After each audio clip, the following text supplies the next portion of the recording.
Tonight, we're going to explore a quieter kind of catastrophe, one that arrived not with dragons or armies, but with the changing of seasons.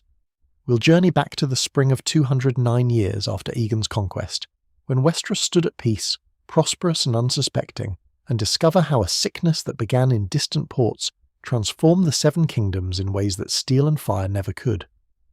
We'll understand how disease moves through societies, how people respond when their world becomes uncertain, and what it means when nature itself becomes the enemy. But don't worry, this isn't going to be a tale of horror or despair, though sadness there certainly was. Instead, we'll move slowly and carefully through the world before the sickness came, the communities it touched, the responses it provoked, and the realm that emerged when spring finally turned to summer. We'll examine the human stories behind the statistics, the lords who tried to protect their people and those who fled, the maesters who studied what they could not cure. By the end, I think you'll find that even the darkest seasons reveal something about resilience, about adaptation, about how life continues even after profound loss. If you enjoy these calm explorations of history, both real and legendary, a like and subscribe really helps reach others seeking the same peaceful way to end their day. And to those already subscribed, thank you for being part of this community. Your presence makes these journeys more meaningful. So settle in, let your shoulders drop, take a slow breath, and feel it move through you. And let's begin our slow drift through the story of the Great Spring Sickness. There's nowhere you need to be, nothing you need to do. Just listen and let the story of one spring, one disease and the realm it changed unfold before you like a chronicle, being slowly read by candlelight. The world can wait. For now, there are only voices from the past and the quiet space you've made for yourself tonight. Before we can understand what the Great Spring Sickness meant for Westeros, we need to understand the world it entered, the realm as it existed in those early months of 209, a kingdom that had known relative peace for years, that was governed by a bookish king and his capable hand, that had grown prosperous enough to take its security for granted. The Seven Kingdoms in early 209 were not at war, not facing invasion, not consumed by the kind of dramatic conflicts that fill songs and stories. They were simply going about the ordinary business of living, of planting and harvesting, of trading and building, of raising children and settling disputes. It was a peaceful time, perhaps even a boring time by the standards of Westerosi history, and that very ordinariness would make what came next all the more transformative. The Iron Throne was occupied by Aerys I of House Targaryen, a young king who had come to power only recently following the death of his father, Daeron II, called Daeron the Good. Aerys was not a warrior king in the mould of some of his ancestors, not a man who dreamed of conquest or glory. He was scholarly, contemplative, more comfortable with books than with swords, more interested in history and philosophy than in the practical matters of governance.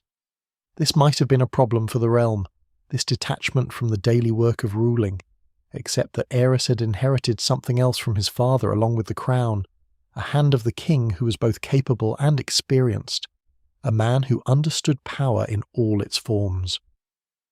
Brynden Rivers, called Bloodraven, served as hand, and he was in many ways the true governor of the realm during these years. He was a bastard son of King Aegon IV, legitimised in the great wave of royal bastard recognitions that had caused so much trouble in previous generations, and he had risen to power through a combination of intelligence, ruthlessness, and an uncanny ability to know what was happening throughout the Seven Kingdoms. Some said he had 1,000 eyes, and one, that his network of spies and informants extended into every castle and every town, that nothing happened in Westeros without Bloodraven eventually learning of it.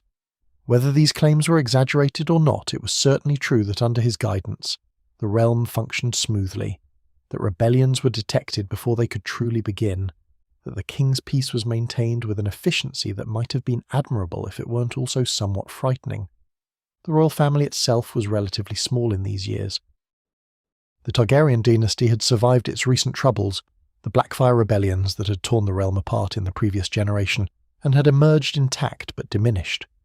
There were fewer dragons in the world now, fewer of those extraordinary individuals who had once filled the Red Keep with their ambitions and their schemes. Aerys had siblings, cousins, relations scattered throughout the realm, but the great sprawling Targaryen clan of earlier eras had contracted, become more manageable, less prone to the kind of internal conflicts that came from having too many people with royal blood competing for power and position.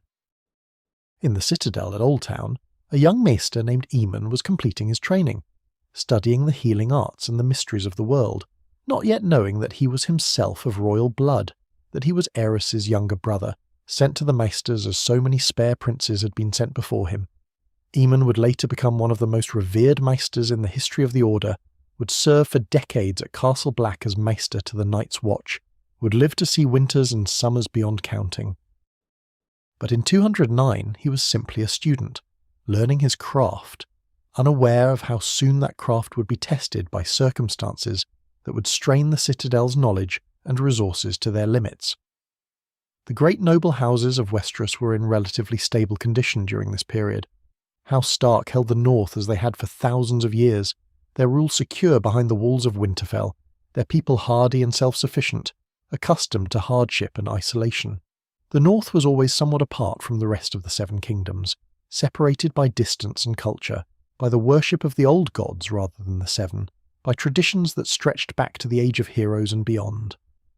The current Lord Stark governed his vast domain with the practical wisdom that had characterized his house for generations, maintaining the roads, supporting the Night's Watch, ensuring that his bannermen fulfilled their obligations and his people were protected. In the Vale, House Arryn presided from the Eyrie, that impregnable fortress perched high in the Mountains of the Moon. The Vale had always been somewhat insulated from the troubles of the rest of the realm, protected by geography, by mountains that made invasion difficult and trade routes that could be controlled with relative ease. The Knights of the Vale were considered among the finest in Westeros, proud of their martial traditions, devoted to concepts of honour and chivalry that sometimes seemed quaint to more practical-minded lords elsewhere. The Vale was prosperous in these years, its harvests good, its people content, its lord capable and respected. The Riverlands, that fertile heartland of Westeros that had always been contested territory, because of its value and its vulnerability, were governed by House Tully from Riverrun. The Riverlands had suffered in past conflicts, had been the battleground for wars between greater powers, had seen their fields burned and their people displaced more times than anyone cared to count. But in 209, the Riverlands were at peace, their rivers flowing with trade goods rather than warships, their towns and villages growing, recovering from past troubles.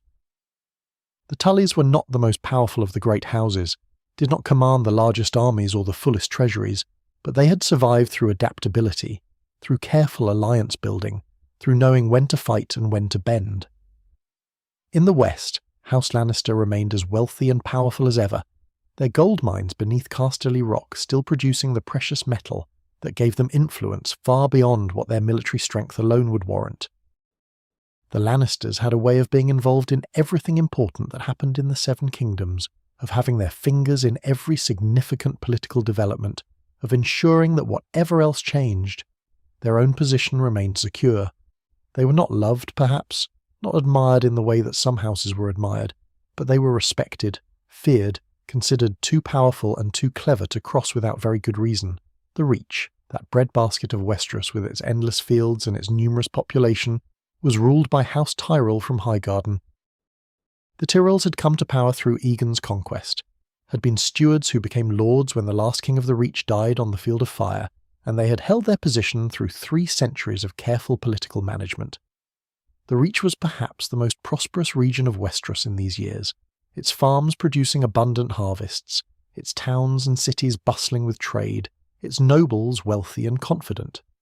The Tyrells themselves were known for their political acumen, for their ability to make alliances and navigate the complex world of courtly intrigue, for being always on the winning side of conflicts without seeming to try too hard.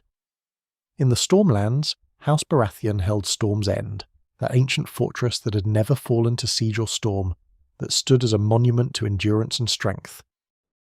The Baratheons were a proud house, descended from Orys Baratheon, who had been Aegon the Conqueror's bastard brother and greatest champion, and they maintained strong connections to the crown while also preserving their independence and their regional power. The Stormlands were not as wealthy as the Reach or the West, not as populous or as fertile, but they produced warriors of exceptional quality, men hardened by the constant storms that gave the region its name, accustomed to fighting and to winning. Dorne, that southernmost kingdom that had resisted Targaryen conquest for so long and had joined the Seven Kingdoms through marriage rather than submission, remained distinct and somewhat apart. House Martell ruled from Sunspear, and the Dornish maintained their own customs, their own laws, their own ways of doing things that sometimes puzzled or scandalized the other kingdoms. Dorne had been integrated into the realm for more than a century by this point. But integration did not mean assimilation, and the Dornish were still Dornish, still fierce and independent, still proud of having bent the knee on their own terms rather than being forced to it. The economic conditions throughout the Seven Kingdoms in early 209 were generally favourable. The realm had experienced what the maesters called a long summer, a period of years when the seasons remained mild, when winters were short and not too harsh, when harvests were reliable and abundant. Westeros had always been subject to irregular seasons, to summers that might last years or even decades and winters of similarly unpredictable length, and this long summer had allowed population to grow, trade to expand, wealth to accumulate. Cities had gotten larger, towns had sprouted in areas that had previously been too marginal to support them. Roads and bridges had been built or improved. All the infrastructure of civilization had been strengthened and expanded. This prosperity had created conditions that made life easier and more comfortable for many people, from the great lords in their castles to the common farmers in their fields. Food was plentiful, which meant that even the poor could generally eat adequately, that famines were rare, that parents could reasonably expect their children to survive to adulthood. Trade was extensive, with goods flowing along the rivers and coastal waters, with merchant ships arriving regularly from the free cities across the narrow sea, bringing spices and silks and other luxuries that made life more pleasant for those who could afford them. The population of the Seven Kingdoms had grown substantially during this long summer, with maesters estimating that perhaps 4 million people called Westeros home, concentrated in the cities and the fertile agricultural regions. Spread more thinly across the vast expanses of the north and the mountains and deserts of Dorne, King's Landing, the capital, had grown into a great city of perhaps 500,000 souls, a sprawling, chaotic metropolis that had long since burst beyond its original walls, that spread along the shores of Blackwater Bay in a jumble of districts and neighbourhoods, of markets and slums, of grand manses and cramped tenements.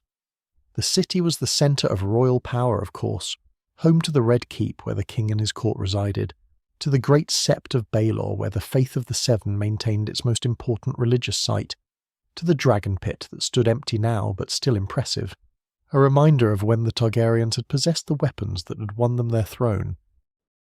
King's Landing was also a centre of trade and commerce, its harbours filled with ships from throughout the known world, its markets selling everything that could be bought or sold, its population a mix of highborn and low, of natives and foreigners, of the pious and the criminal and everything in between.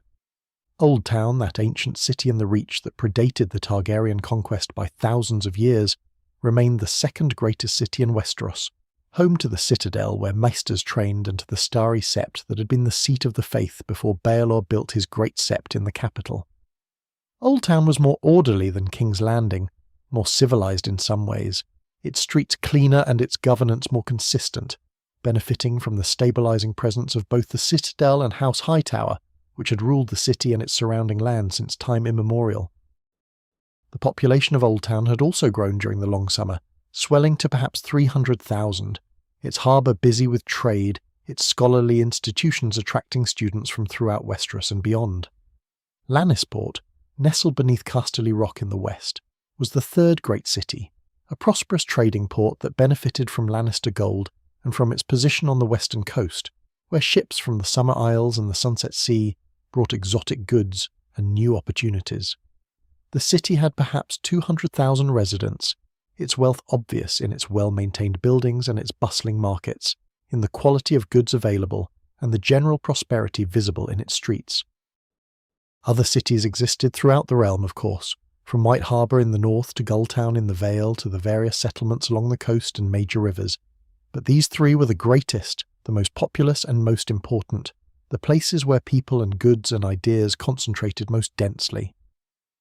The political climate in early 209 was characterized by what we might call watchful peace.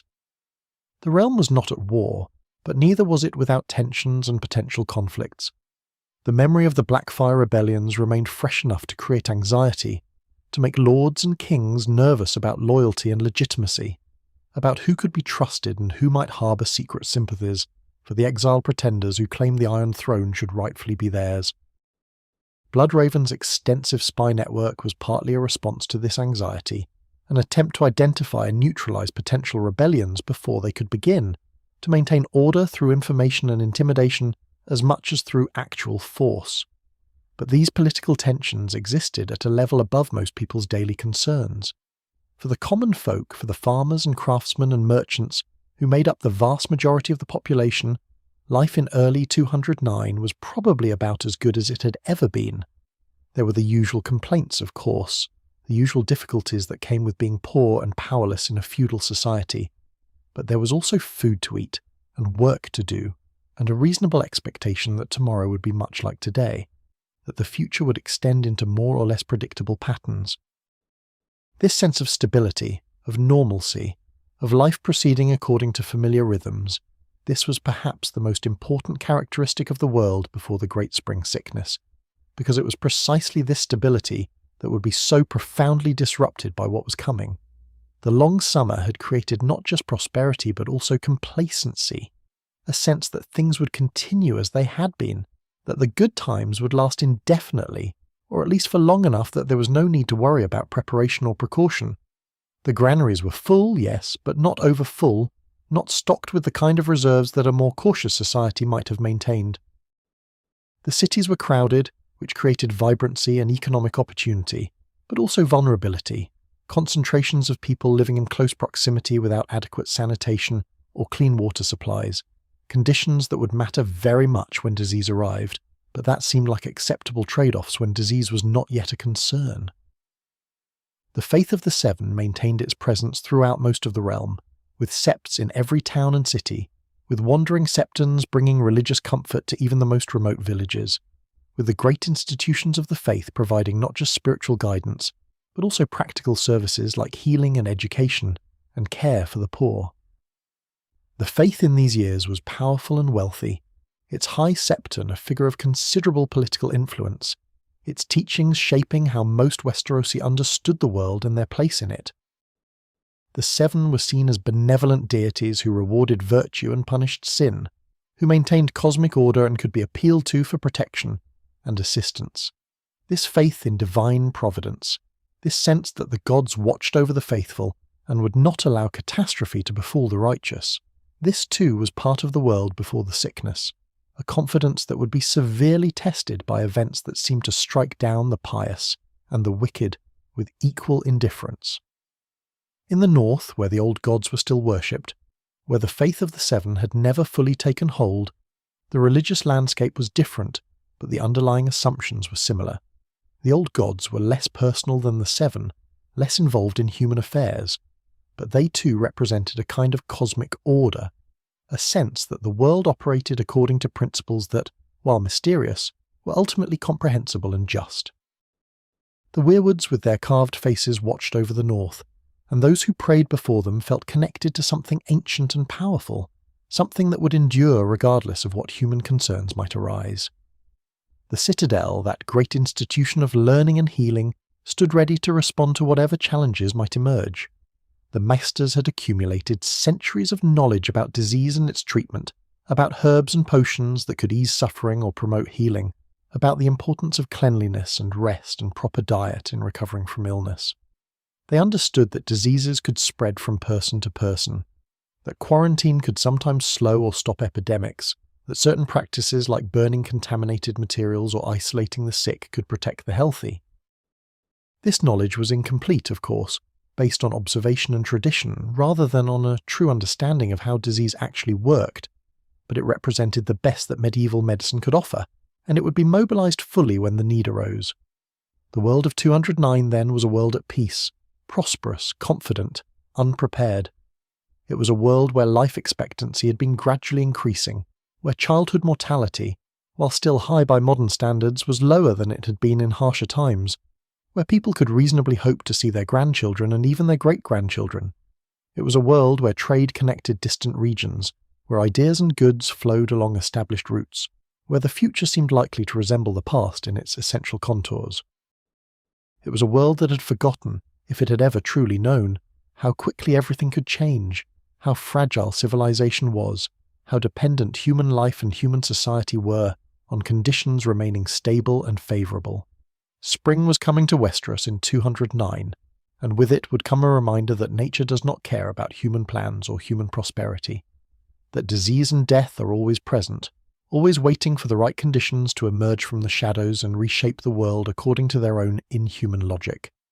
The ships came with the spring, as ships always did, their holds filled with goods from across the narrow sea, their crews eager to trade after the winter months when sailing was more difficult and dangerous.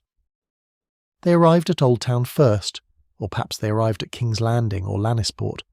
The historical record is unclear about exactly where the first infected vessel made port, and perhaps it doesn't matter, because within weeks ships were arriving at all the major ports, and with them came something invisible, something that would prove more transformative than any cargo of silks or spices could ever be.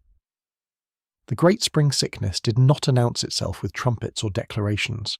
It simply arrived quietly in the bodies of sailors and merchants who felt perhaps a bit feverish, a bit tired, nothing that seemed particularly alarming at first, nothing that would cause them to stay aboard their ships rather than going ashore to the taverns and brothels and markets where they would spend their coin and unknowingly spread their disease.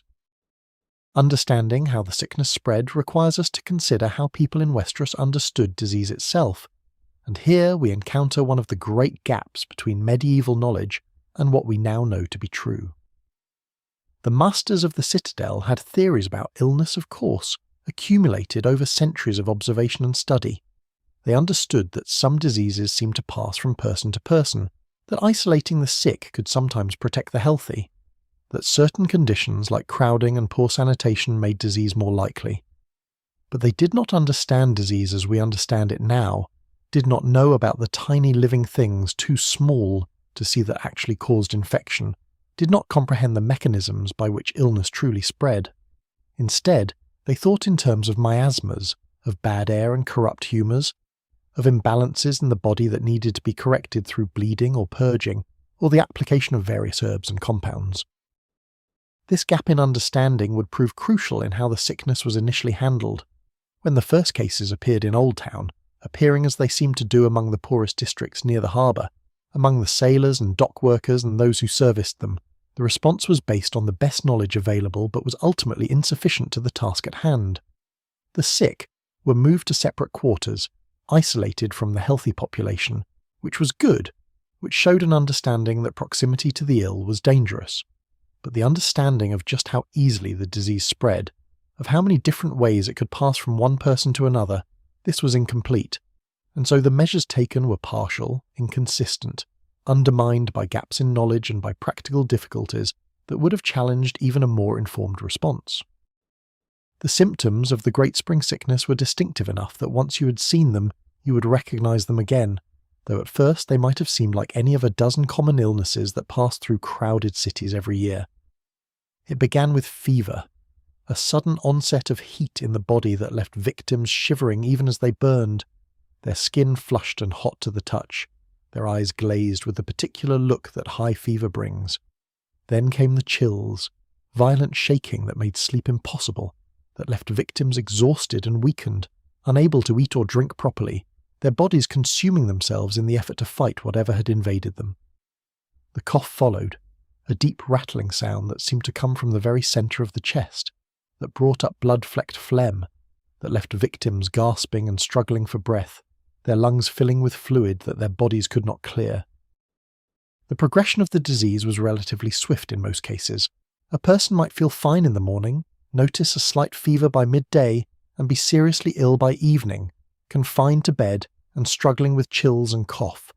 Within 2 or 3 days the crisis would arrive, the point at which the victim would either begin to recover, the fever breaking and the symptoms gradually subsiding, or would deteriorate further, the breathing becoming more laboured, the consciousness fading until death came, often mercifully quickly, ending the suffering that had been intense but relatively brief.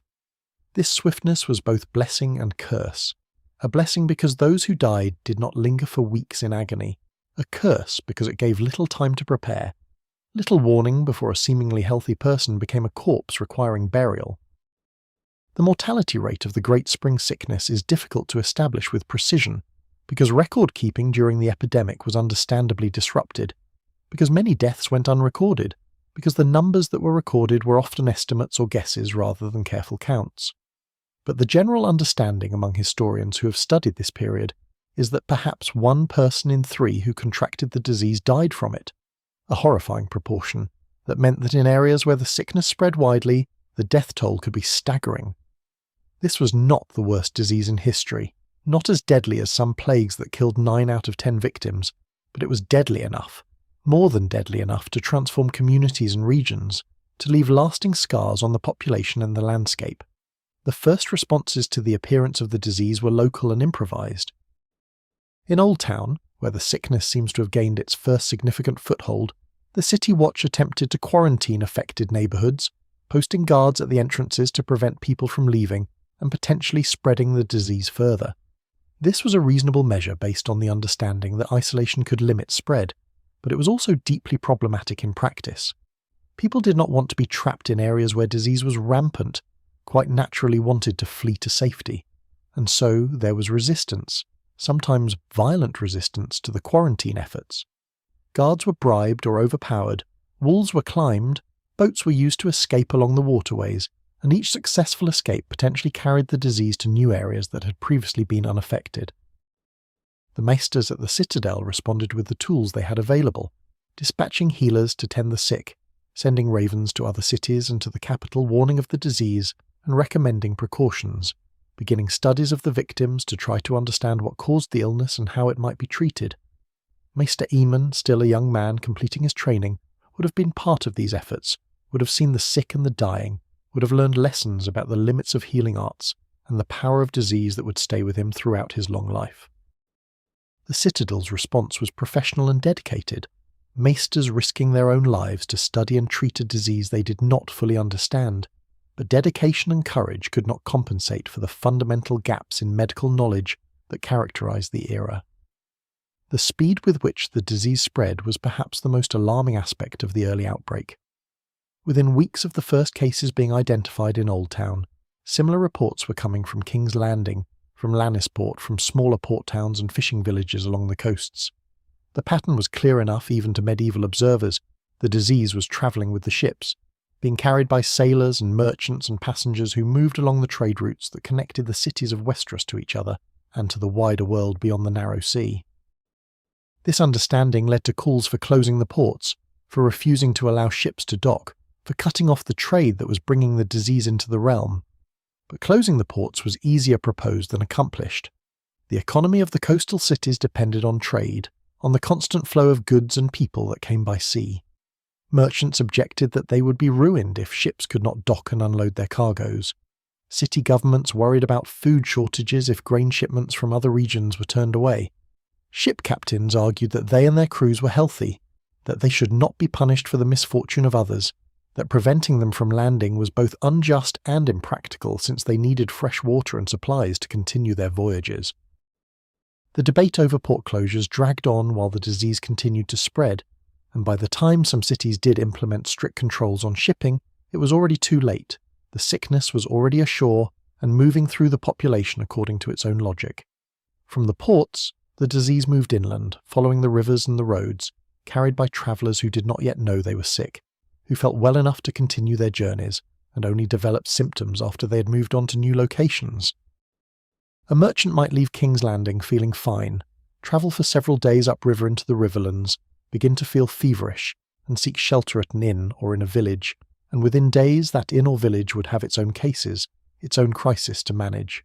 A ship's crew might sail from Old Town to smaller ports along the coast, feeling healthy when they departed but developing symptoms during the voyage, and spread the disease to every place they stopped for water or supplies.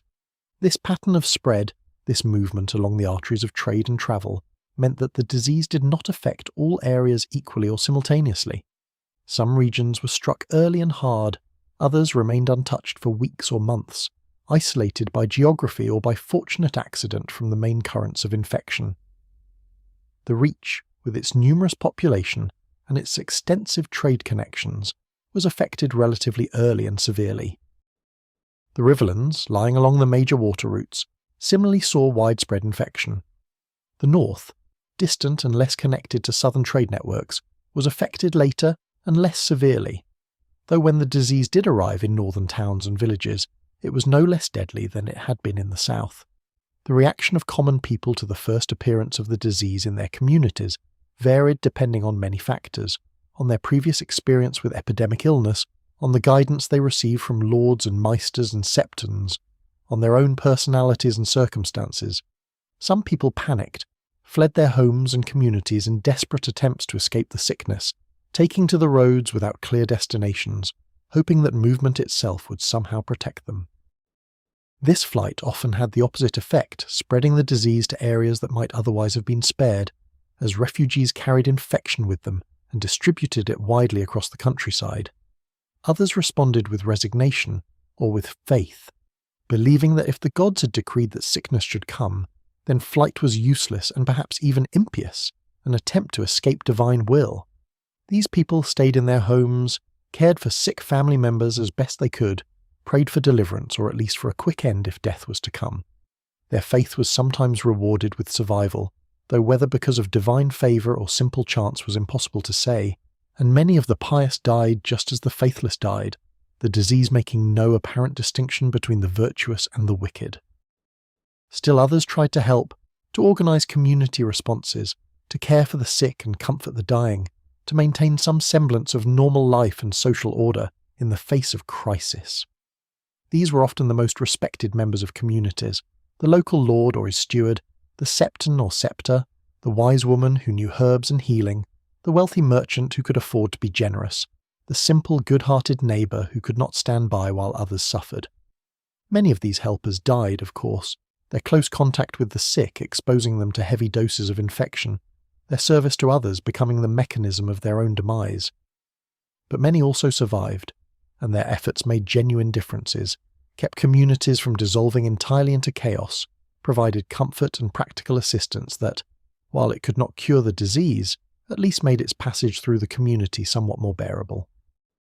The septons and scepters of the Faith of the Seven were particularly active in the early responses to the disease, as they had been in previous epidemics and would be in future ones. The faith taught that caring for the sick was a holy duty, that the afflicted deserved compassion and assistance, that service to those in need was service to the gods themselves. Many religious houses maintained hospitals or healing centres where the sick could be brought and tended, where they would at least have clean beds and regular meals and the comfort of prayer, even if actual medical treatment was limited.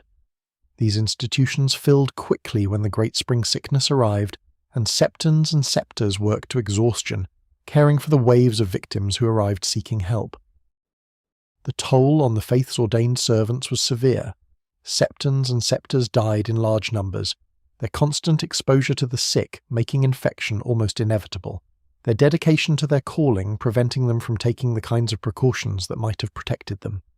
Entire religious houses were sometimes devastated, their members dying one after another, until there were too few left to maintain the institutions or care for the remaining sick.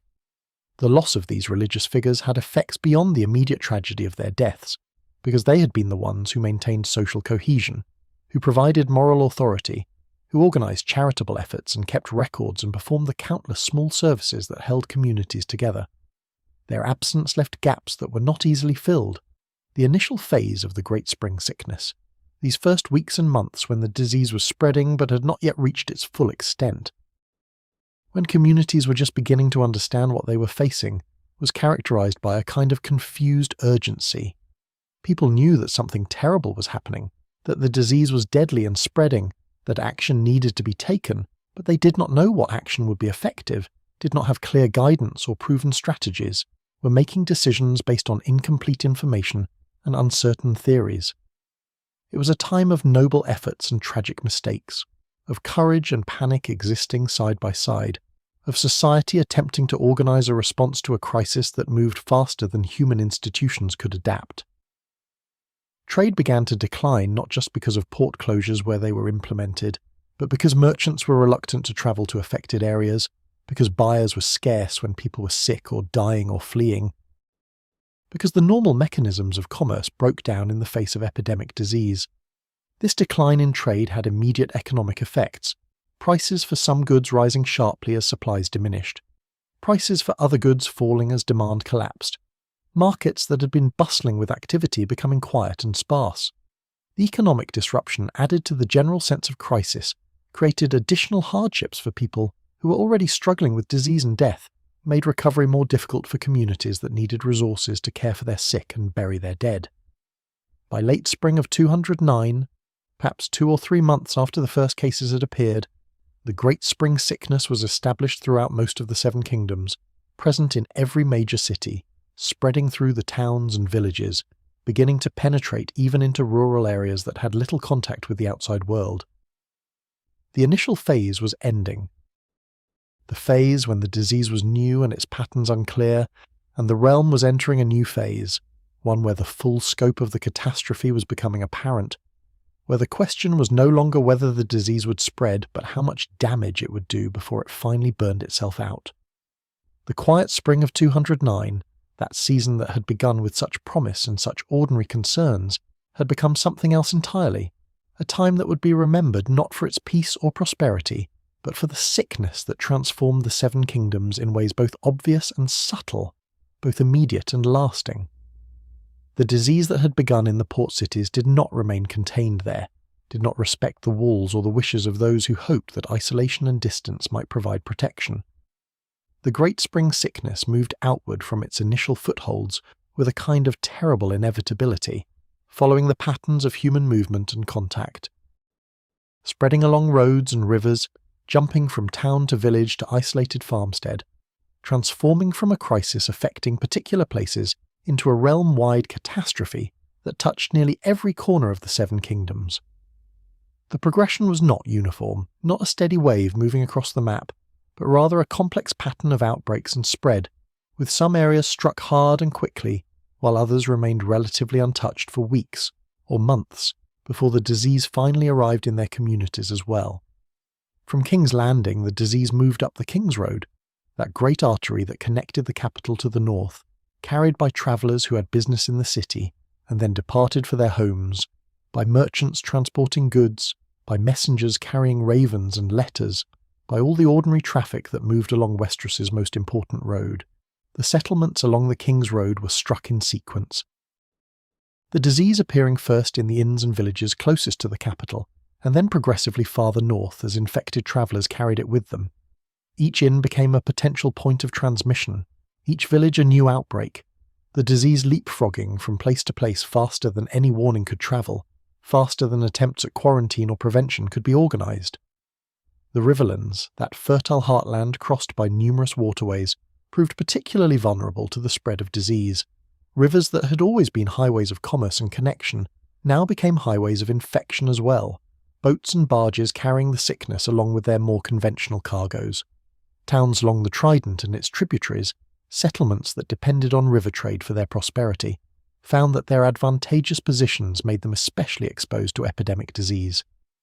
The population density in the better lands of the riverlands, the concentration of people in market towns and along the rivers, created ideal conditions for the disease to spread rapidly once it arrived. River Run, the seat of House Tully, attempted to implement strict controls when word arrived that the sickness was spreading through the riverlands. The castle itself was closed to outsiders, only essential supplies allowed in, and those only after periods of isolation to ensure that no disease came with them. The market town that had grown up around River Run was not so easily protected, and the disease established itself there despite the best efforts of Lord Tully and his maesters.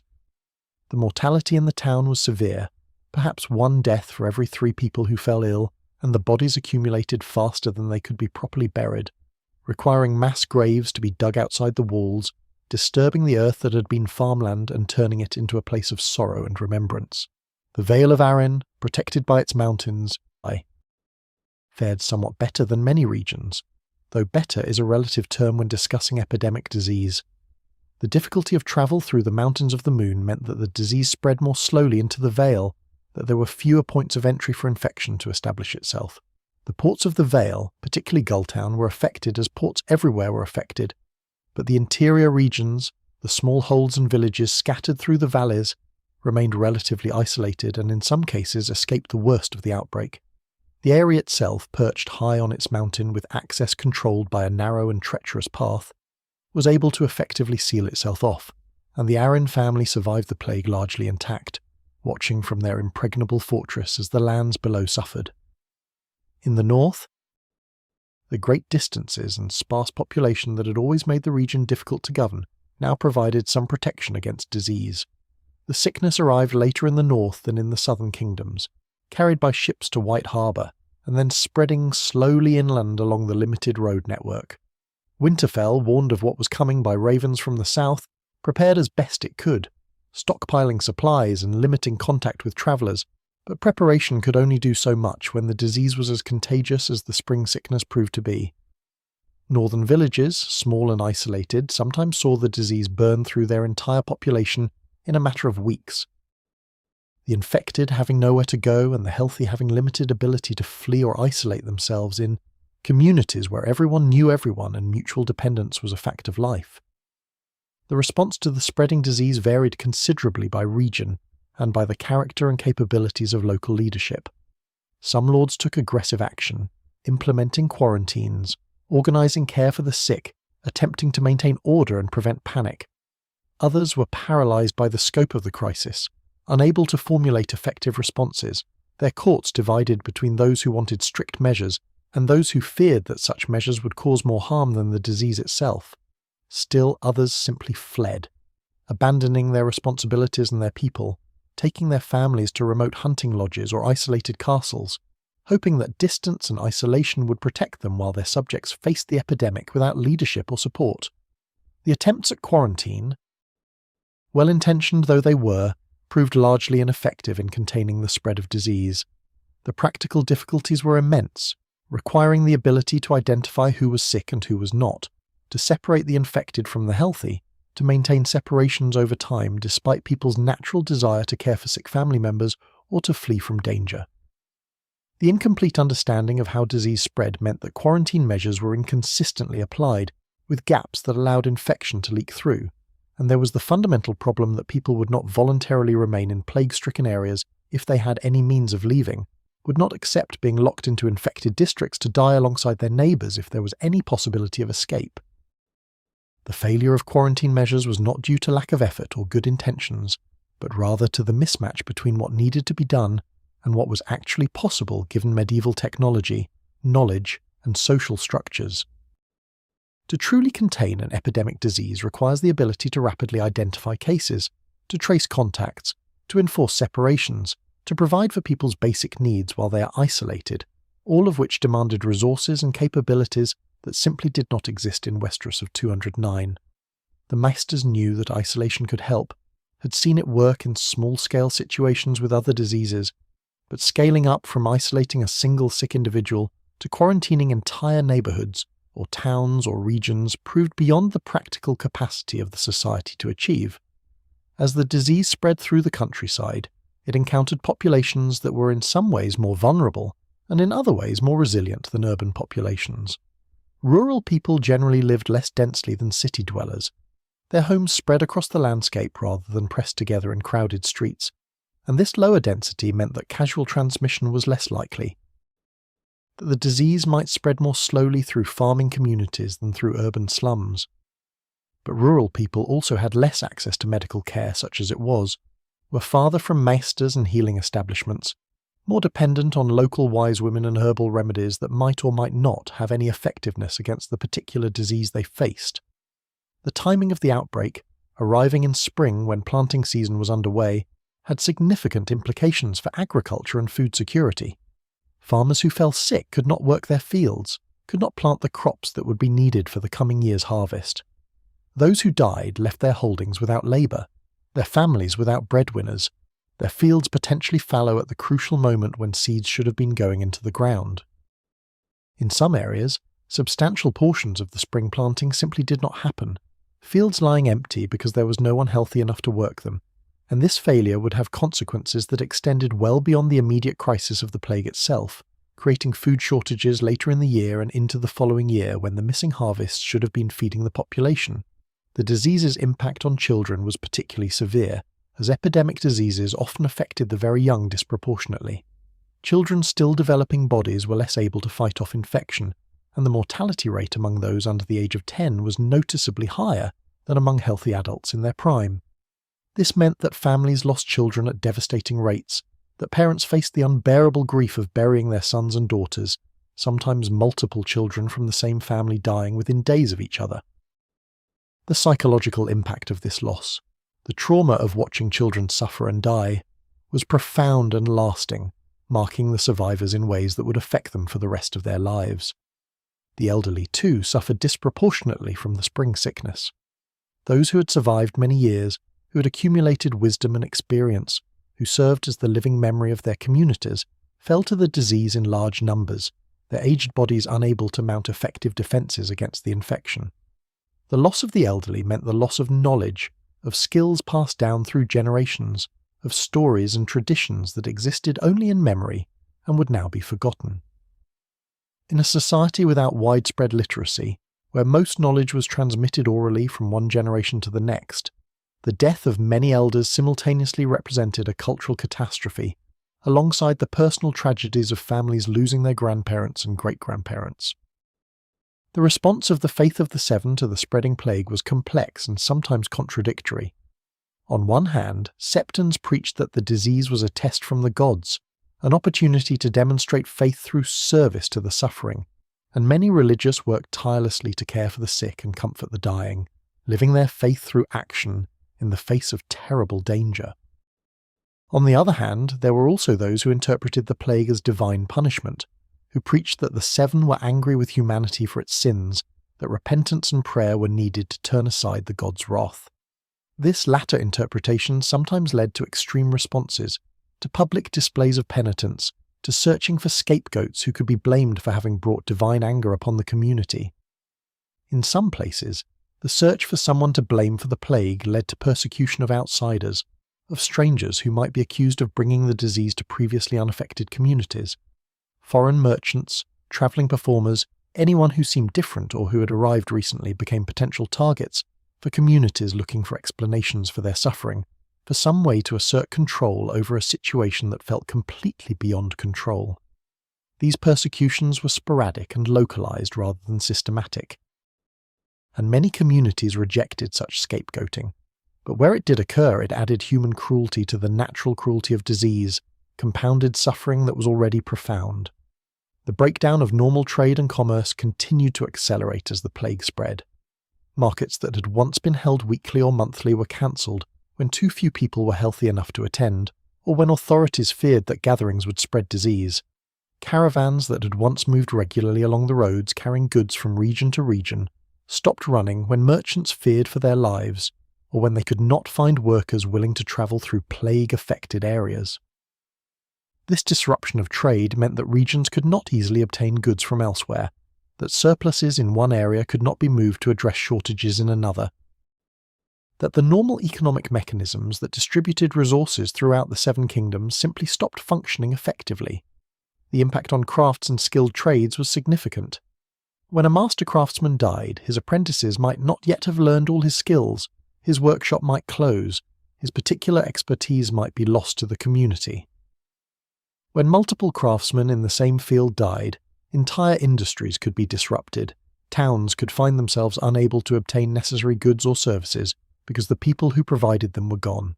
Blacksmiths, carpenters, weavers, potters, all the specialised workers whose skills kept society functioning, died alongside everyone else, and their deaths created gaps that would not be easily or quickly filled. The administrative systems that governed the Seven Kingdoms also suffered as the plague spread through the population. Stewards and clerks who maintained records and collected taxes fell ill, their work going undone, the machinery of government grinding to a halt in affected areas. Lords who might have coordinated responses to the crisis were themselves sick or dealing with sick family members, unable to focus on broader responsibilities when personal tragedy consumed their attention. The ravens that carried messages between castles continued to fly, the maesters who tended them ensuring that communication continued, but the content of those messages grew darker. Reports of death tolls and pleas for assistance that often could not be answered, because the places being asked for help were facing their own crises. In some regions, the combination of disease and administrative breakdown led to outbreaks of crime and disorder. When normal authority structures were weakened, when the people who enforced laws and maintained order were sick or dead, or preoccupied with survival, opportunities arose for those inclined to take advantage. Bandits became more active, knowing that pursuit was less likely. Disputes that might normally have been settled through law sometimes turned violent when legal systems were not functioning. The King's Peace, that fundamental principle that Aegon the Conqueror had established, and that his successors had maintained for 3 centuries, frayed in places though it did not break entirely, the basic structures of society proving resilient enough to survive even under this terrible pressure. The psychological impact of living through the plague's spread was in some ways as significant as the physical impact of the disease itself. People lived with constant fear, knowing that they might be next, that the fever could strike them or their loved ones at any moment without warning or apparent reason. This fear changed behaviour, made people reluctant to gather, suspicious of strangers, focused on survival to the exclusion of broader concerns. The normal social interactions that held communities together, the visiting and sharing and cooperating that characterized village and town life, diminished as people tried to protect themselves through isolation, and this diminishment weakened the social fabric in ways that would persist even after the immediate crisis passed.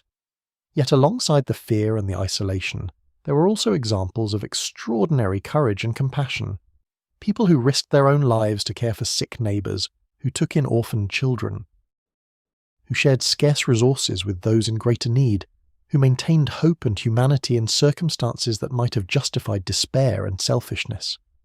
These acts of goodness did not stop the plague, did not reduce the death toll in any measurable way, but they mattered nonetheless, preserved something essential about what it meant to be human even in the face of catastrophe, gave survivors reasons to believe that society was worth rebuilding when the crisis finally passed. The spring sickness spread through the 7 kingdoms over a period of several months, from its first appearance in early spring to its peak in late spring and early summer, when it seemed that nearly every community was affected when the death tolls were highest, when the future seemed most uncertain. The pattern of spread was complex, influenced by geography and population density and trade routes, and simple chance, but the overall trajectory was clear. A disease moving outward from multiple points of origin, establishing itself wherever people lived in sufficient numbers to sustain transmission, burning through communities with devastating speed, and then moving on, leaving behind grief and disruption, and the immense task of recovery. The realm that had seemed so stable and prosperous at the beginning of spring was by summer a realm in crisis, facing losses that would reshape its future in ways both obvious and subtle, immediate and lasting. If you're finding these contemplative explorations of Westerosi history and politics a peaceful way to end your day, a like and subscribe really helps others discover these gentle journeys through the past. And to those already subscribed, thank you for being part of this community, of those who find comfort in slowly unfolding stories of power and patience, of roses growing strong through centuries of careful cultivation. The great spring sickness struck all levels of Westerosi society, from the highest lords in their castles to the lowest beggars in the streets, and this democratic quality of death was perhaps one of the most psychologically disturbing aspects of the plague for those who lived through it. Disease did not respect rank or wealth or virtue, did not distinguish between the powerful and the powerless, between the deserving and the undeserving. A lord in his stone castle with his maester and his well-stocked larder was not much safer than a farmer in his cottage or a beggar in an alley, though he might be more comfortable during his illness, and might have access to better care such as it was. This levelling effect, this reminder that all human beings were equally vulnerable to forces beyond their control, challenged fundamental assumptions about how the world worked and what privileges nobility and wealth could actually provide. The impact on noble families was closely documented, as noble deaths always were, their names and lineages recorded by maesters, their passings noted in the chronicles that would be studied by historians for centuries to come. Throughout the 7 kingdoms, houses great and small lost members to the plague, sometimes losing heirs and creating succession crises, sometimes losing younger children who would never now fulfill whatever potential they might have had, sometimes losing the lords or ladies themselves and forcing unprepared successors to take up responsibilities they had not expected to assume so soon. The randomness of who died and who survived meant that some houses emerged from the plague relatively unscathed while others were devastated, their future prospects dramatically altered by losses that had nothing to do with politics or warfare or any of the usual factors that shaped noble fortunes. In the Westerlands, House Lannister lost several members of its extended family, cousins and minor relatives who lived in Lannisport or in smaller holdings throughout the region. The main line of the house survived, protected by the resources available to the wealthiest family in Westeros, by maesters, and by the ability to isolate themselves in Casterly Rock, which could be sealed and supplied for extended periods. But the deaths among the broader Lannister clans still had impacts, creating openings for more distant relatives to move up in precedence, changing the network of family alliances and obligations that held the great houses together. The gold that the Lannisters possessed in such abundance could buy many things, could ensure good care and adequate supplies and comfortable isolation, but it could not buy immunity from disease, could not prevent infection from finding its way even into the most secure and wealthy households. House Tyrell in the Reach suffered more severely, as might be expected given that the Reach was one of the most heavily populated regions and had been affected early in the plague's spread. Several members of the family died, including some who had been important in the administration of the Reach, whose loss created gaps in governance that had to be filled quickly and not always well. Highgarden itself saw cases of the disease among its servants and guards and courtiers, and while the main family members survived, the deaths of key retainers and advisors weakened the house's ability to respond effectively to the broader crisis affecting their region. The Tyrells had built their power on careful political management and on the prosperity of the Reach, and both of these foundations were shaken by a plague that killed indiscriminately and disrupted the agricultural and commercial systems that underlay the region's wealth. In the Riverlands, House Tully faced the plague while still dealing with the governance challenges that had always characterized their position.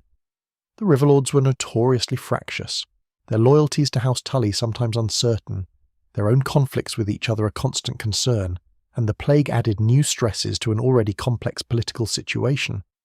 When lords died without clear heirs, when traditional rivalries were complicated by disease-driven disruption, the stability of the region was threatened.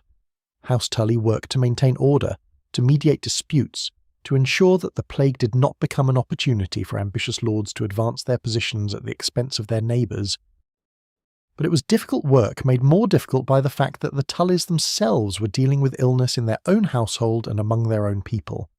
The Vale, protected by its geography, saw fewer noble deaths than some regions, but those deaths that did occur were no less tragic for their relative scarcity.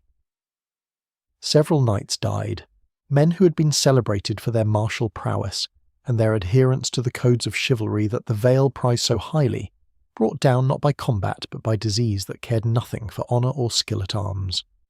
The loss of these knights diminished the Vale's military strength and also represented a blow to the region's cultural identity, to its sense of itself as the home of the truest and finest examples of knightly virtue.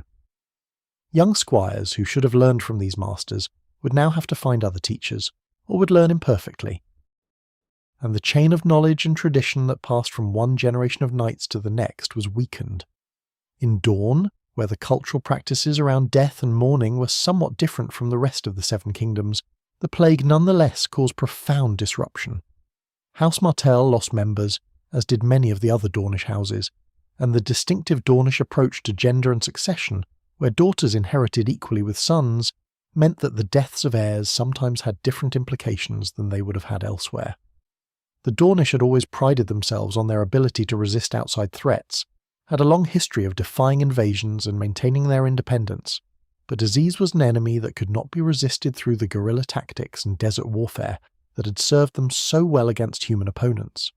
The North, vast and sparsely populated, saw the plague affect noble families less severely than small folk, simply because noble families in the north were often more isolated, living in castles and keeps that were separated by great distances from major population centres where the disease spread most easily. House Stark at Winterfell managed to weather the plague without major losses in the immediate family, though members of the household died, servants and guards and others who lived and worked in the castle, and who could not be perfectly isolated from contact with the outside world. The northern lords, governing regions that might be larger than entire kingdoms in the south, but that contained far fewer people, faced unique challenges in responding to the plague. Their authority spread thin over vast territories, where communication was difficult, and where communities might face crisis without any realistic possibility of assistance arriving in time to help. Beyond the great houses, countless smaller noble families suffered losses that reshaped their futures. Landed knights died, their modest holdings passing to widows or children who might lack the skills or resources to maintain them effectively. Younger sons who had expected to make their fortunes in service to greater lords died before they could establish themselves, their potential unfulfilled, their families' hopes for advantageous matches or successful careers extinguished. Daughters who had been destined for strategic marriages died instead in their childhood beds, the alliances that their unions would have created never forming, the political landscape subtly altered by these absences. The death of heirs created particular problems, succession crises in miniature that had to be resolved even as the broader crisis of the plague continued. When a lord died and his eldest son had died before him, questions arose about who should inherit, whether the son's children had a better claim than the lord's surviving younger sons, whether distant cousins might press claims based on ambiguous genealogies or ancient agreements. These disputes might have been settled through careful negotiation under normal circumstances, but during the plague, when communication was difficult, and when many of the people who would normally advise on such matters were themselves dead or sick, resolutions were sometimes hasty or contested, creating resentments that would persist long after the immediate crisis passed.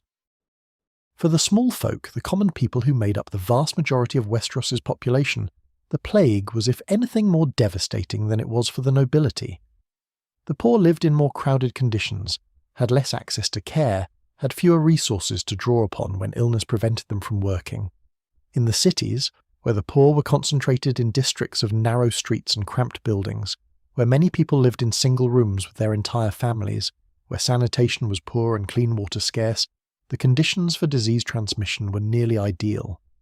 The plague swept through the slums of King's Landing and Old Town and Lannisport like fire through dry grass, killing with a speed and thoroughness that left some streets nearly emptied, some buildings standing vacant because everyone who had lived in them was dead. The death of a Smallfolk breadwinner had immediate and catastrophic consequences for the family left behind. A craftsman who died left his family without income, his widow and children potentially facing destitution unless they had relatives who could take them in, or unless the family possessed some resources to fall back on. A farmer who died during planting season left his fields unworked, his family facing not just immediate grief but the prospect of hunger later in the year when the harvest that should have fed them would not exist because the seeds had not been planted. The social safety nets that existed in Westeros society, the obligations of lords to care for their people, the charitable works of the faith, the informal support that communities provided to their members, all of these were strained past breaking by the scale of need that the plague created. Children were orphaned in enormous numbers, their parents dead, and their extended families either unable or unwilling to take them in. Some orphans were absorbed into the faith's institutions, raised in septs and mother houses where they would be fed and taught, and eventually given some training that might allow them to make their way in the world. Others were taken in by relatives or neighbours, added to households that were already struggling but that could not turn away children in desperate need. Still others survived on the streets, forming loose gangs for mutual protection and support, begging or stealing to stay alive, their childhoods consumed by the simple struggle for survival in a world that had no place for them. The economic impact on common people extended beyond immediate loss of income to broader disruption of the systems that structured their lives. Apprentices lost their masters, their training incomplete, their path to becoming masters themselves suddenly uncertain. Journeymen found that the workshops where they had worked were closed, the masters dead. The demand for goods collapsed because so many potential customers were dead or impoverished. Merchants lost their customer bases, their stock unsold, their businesses failing not because of anything they had done wrong, but because the economy itself had been disrupted by mortality on a scale that no one had prepared for. In rural areas, the impact on Smallfolk was somewhat different, but no less severe. Villages lost substantial portions of their populations, sometimes a third or even half of their inhabitants, and these losses undermined the social structures that held rural communities together. When the blacksmith died, the village had no one to repair tools and shoe horses. When the miller died, grain could not be ground into flour. When the wise woman who knew herbs and midwifery died, the community lost not just a healer, but a repository of knowledge about local plants and traditional remedies. Knowledge that might have taken her a lifetime to accumulate, and that could not be easily replaced. The psychological impact of the plague on survivors was profound and long-lasting. Parents who had buried children carried that grief for the rest of their lives, marking them in ways both visible and invisible. Children who had lost parents grew up with a sense of instability, an understanding that the adults who were supposed to protect them could not actually protect them from everything, that the world was more dangerous and uncertain than they had previously believed. Communities that had lost large portions of their populations felt the absence of familiar faces, the silence where there had been voices, the gaps in gatherings and celebrations where particular people should have been but would never be again. The plague also affected people who did not themselves fall sick, who survived physically unscathed but who lived through months of fear and uncertainty, who watched others die and wondered constantly whether they would be next. This chronic stress took its own toll, wearing down people's resilience, making it harder to cope with the normal difficulties of life, creating a kind of exhaustion that persisted even after the immediate danger passed. Survivors sometimes spoke of feeling older, more tired, less optimistic about the future than they had been before the plague, as though something essential had been taken from them, even though they had not themselves been sick. The religious impact of the plague on common people was complex and sometimes contradictory. Many people found comfort in faith, turned to prayer and religious observance as ways of coping with grief and fear, sought meaning in suffering by understanding it as part of divine plan or divine testing. The faith of the Seven experienced a surge in devotion during and after the plague, with more people attending services, more offerings being made at septs, more parents dedicating children to religious life in gratitude for survival or in memory of those who had died. But there was also disillusionment, people who questioned how the Seven could allow such suffering, who found their faith shaken by the apparent randomness of death, who could not reconcile the teachings about divine justice and mercy with the reality of watching innocent children die in agony. The social bonds that held communities together were tested by the plague, but in many cases also strengthened. People who had endured such trauma together often developed deeper connections, felt themselves part of a community of survivors who understood what they had been through in ways that outsiders could not. Shared suffering created solidarity, a sense that they had all faced the worst together and had somehow come through it, diminished but intact. These bonds would shape community life for years to come, would influence who married whom, who trusted whom, how communities organized themselves and made decisions. The plague became part of collective memory, a reference point that divided time into before and after, that created a shared framework for understanding change and loss and resilience. The practical work of dealing with death on such a massive scale was overwhelming for the communities that faced it. Bodies had to be disposed of, but the normal practices of individual burial with proper rites and ceremonies could not be maintained when deaths were occurring faster than graves could be dug, and when the people who would normally perform these services were themselves sick or dead or exhausted. Mass graves became necessary, long trenches dug outside town walls where bodies were laid in rows and covered with earth, sometimes with minimal ceremony, sometimes with none at all. These mass graves disturbed people deeply, felt like a violation of the respect owed to the dead, but they were necessary to prevent the bodies from creating additional health hazards, and those who dug the graves and handled the bodies did difficult and dangerous work that someone had to do. The plague created a generation of survivors who would carry their experiences with them for the rest of their lives, who would tell their children and grandchildren about the spring when the sickness came, when the world changed, when so many died. These stories would become part of family histories, part of the way that people understood their own identities and their places in the world. To be a survivor of the Great Spring sickness meant something, marked you as someone who had endured, who had faced the worst and lived to tell about it, and that identity would shape how survivors saw themselves and how others saw them for decades to come.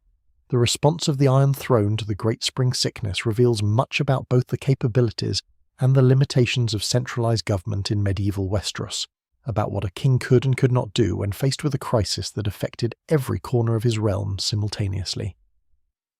King Aerys I sat the Iron Throne during the Plague, a young man who had inherited the crown from his father, Daeron the Good, only recently, who was by temperament and inclination better suited to scholarship than to the practical demands of kingship.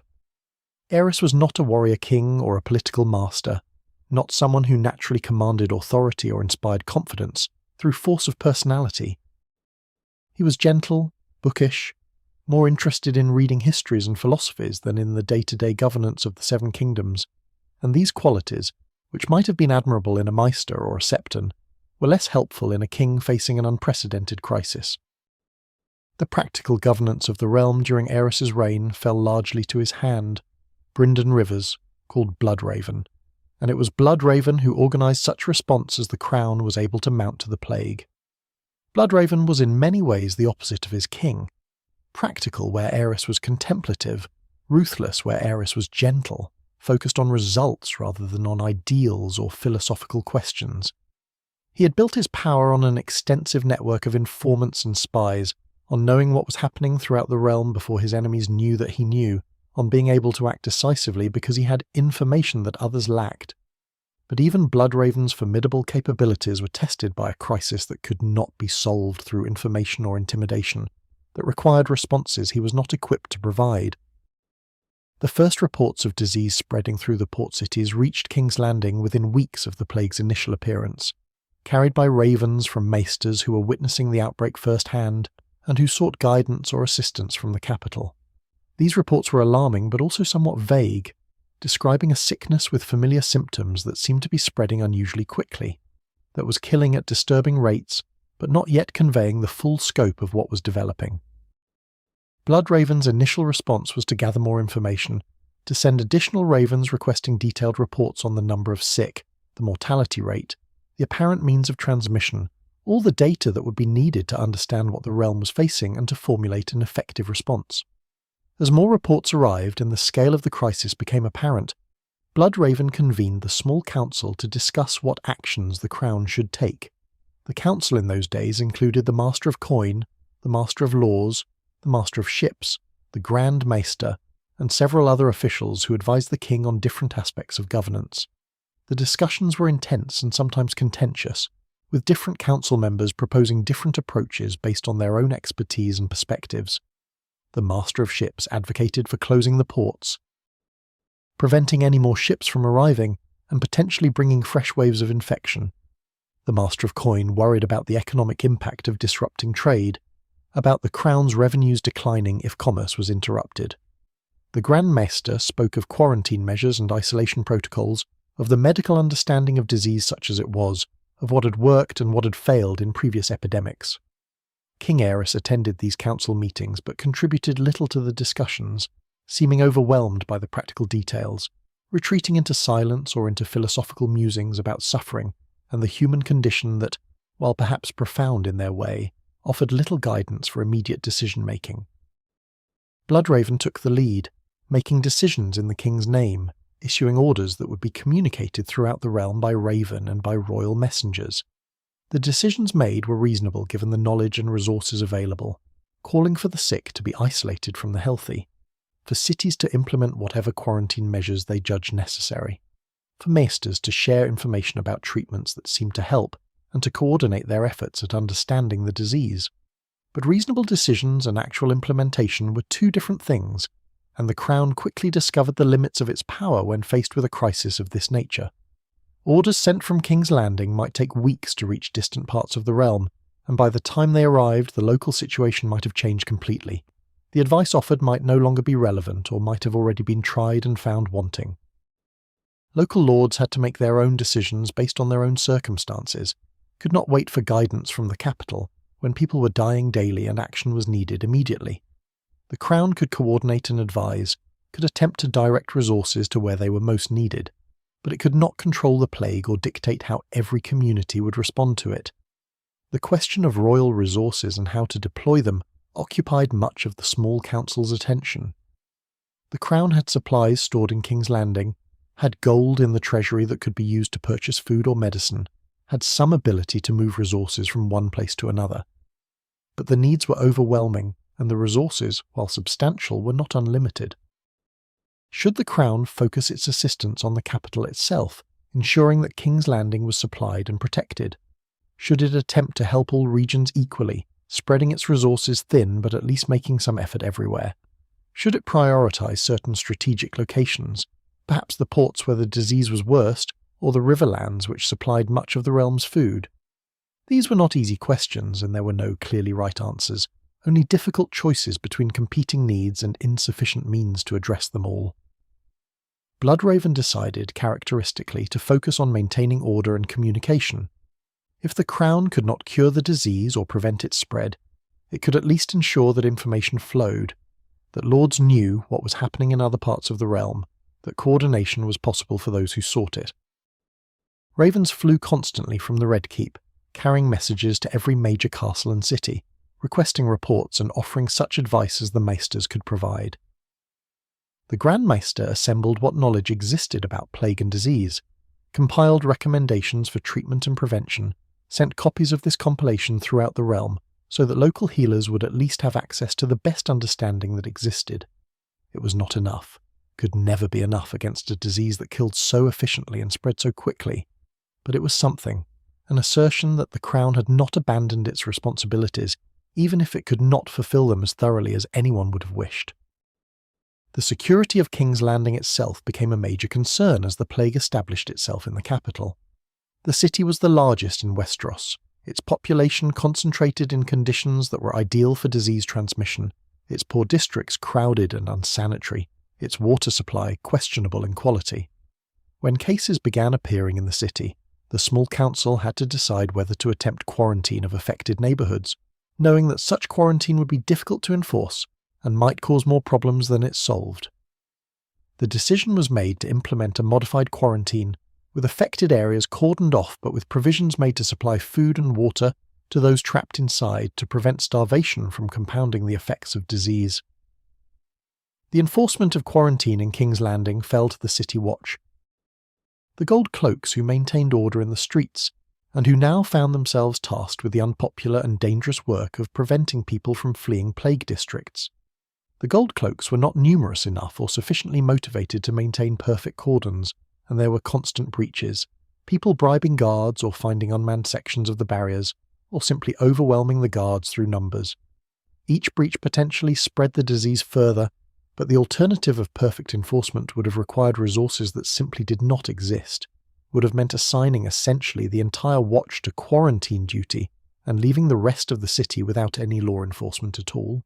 The impact of the plague on the royal court itself was significant, though not catastrophic. Members of the court fell ill, some died. The normal rhythm of courtly life was disrupted as people avoided gatherings and retreated to their chambers in hopes of protecting themselves through isolation. Aerys himself withdrew even further from public view, spending his days in the library of the Red Keep, reading ancient texts and apparently finding more comfort in the accumulated wisdom of past ages than in engaging with the crisis of his own time. This withdrawal was noted and criticised by some, who felt the king should be more visibly present, more actively involved in the response to the plague, but Bloodraven protected his king from criticism and continued to govern in his name, and most people were too preoccupied with survival to worry much about the king's peculiarities. The Targaryen family, the royal house itself, survived the plague largely intact, protected by the resources available to them, and perhaps by simple fortune.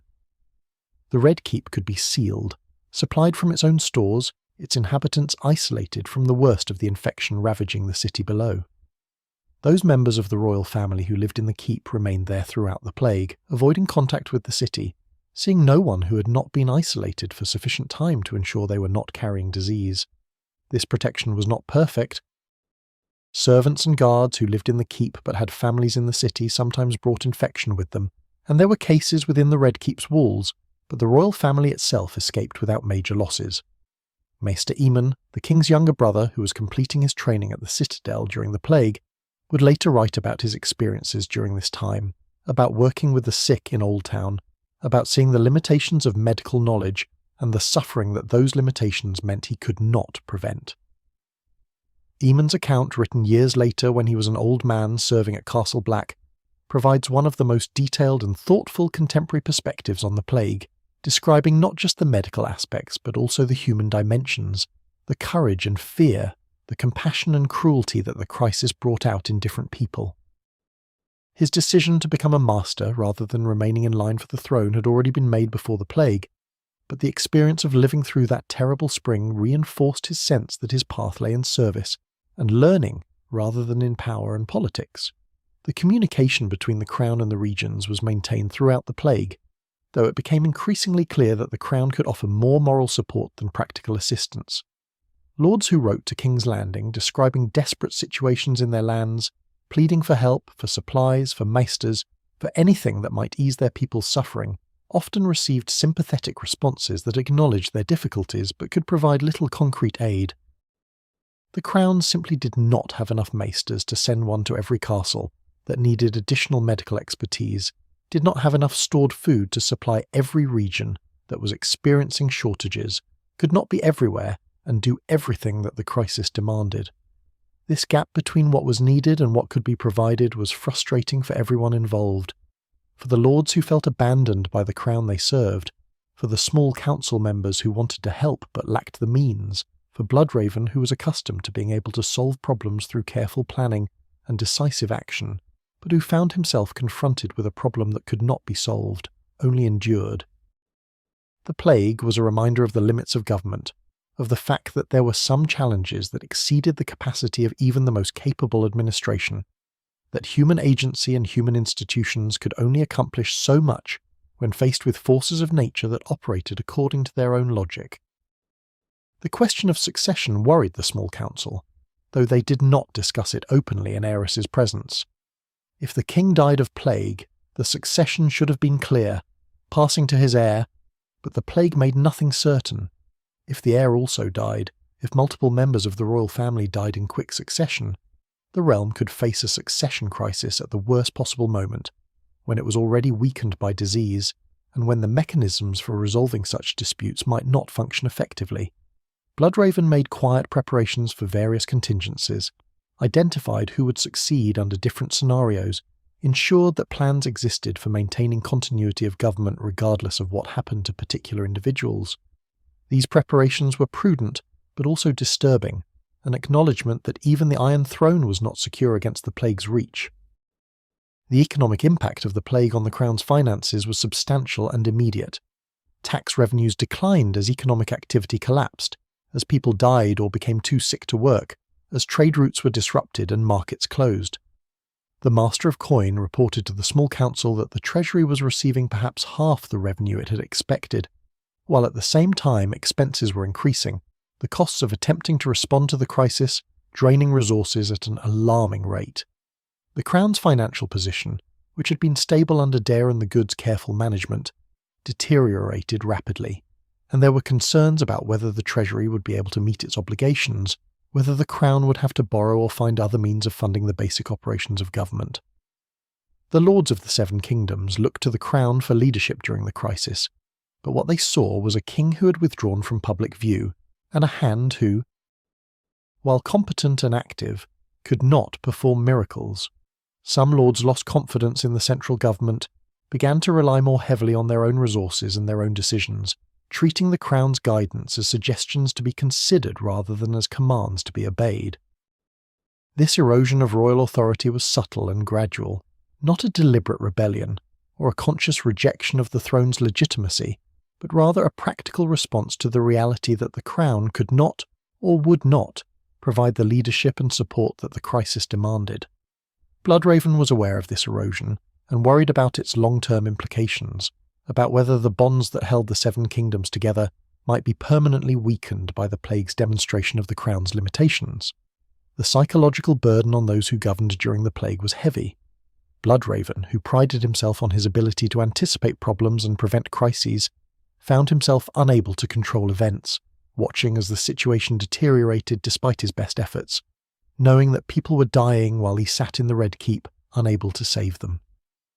The members of the small council worked to exhaustion, spending long days and nights trying to coordinate responses, to allocate resources, to maintain some semblance of governance in conditions that strained every system past its breaking point, They knew that their efforts were inadequate, that they were failing to protect the people they were responsible for, but they continued anyway because the alternative was to give up entirely, to abandon even the attempt at organised response. The plague revealed both the strengths and weaknesses of centralised monarchy as a system of government. The strengths were evident in the Crown's ability to coordinate across regions, to pool information, to direct resources where they were most needed based on a broader perspective than any single lord could have. The weaknesses were equally evident in the inability of distant authority to respond quickly to local crises, in the dependence on communication systems that were too slow for the speed at which the plague moved, in the limits of what commands from the capital could actually accomplish when implementation required cooperation from thousands of local actors who had their own priorities and constraints. King Aerys's response to the plague, or rather his lack of effective response, would be remembered by historians as one of the defining failures of his reign. His withdrawal into scholarship while his kingdom suffered was seen as a dereliction of duty, as an abdication of the responsibilities that came with wearing the crown. But it is also possible to view his response more charitably, as an honest recognition of his own limitations, an acknowledgement that he was not the man the realm needed in this moment, and that the best service he could provide was to let Bloodraven govern, while he himself refrained from interfering or making things worse through misguided interventions. The truth, as is often the case, probably lies somewhere between these interpretations, a king who was neither a complete failure nor a tragic hero, but simply a man ill-suited to his role, who did what he could and withdrew when he could not do more. The Crown's response to the Great Spring Sickness was, in the end, inadequate but perhaps not as inadequate as it might have been. The structures of government continued to function, communication was maintained, some resources were directed to where they were needed, order was preserved in most places most of the time.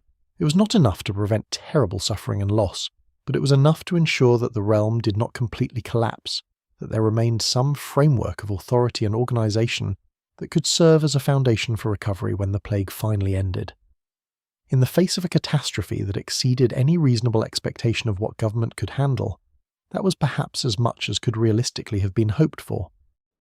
While kings and councils struggled to respond to the plague through practical measures, the people of Westeros also sought understanding and comfort through faith, through the religious frameworks that gave meaning to their lives and helped them make sense of suffering that might otherwise seem unbearable. The Great Spring Sickness raised profound theological questions for the faithful of the Seven Kingdoms, questions about why the gods would allow such catastrophe, about whether the plague represented divine punishment or divine testing, or simply the workings of a natural world that operated independently of divine will.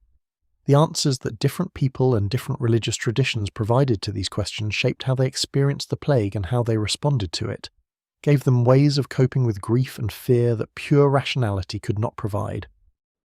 The faith of the Seven, the dominant religion across most of Westeros, taught that the Seven who are one watched over humanity, that the Father brought justice, the Mother mercy, the warrior strength in battle, the maiden innocence, the smith craftsmanship, the crone wisdom, and the stranger death.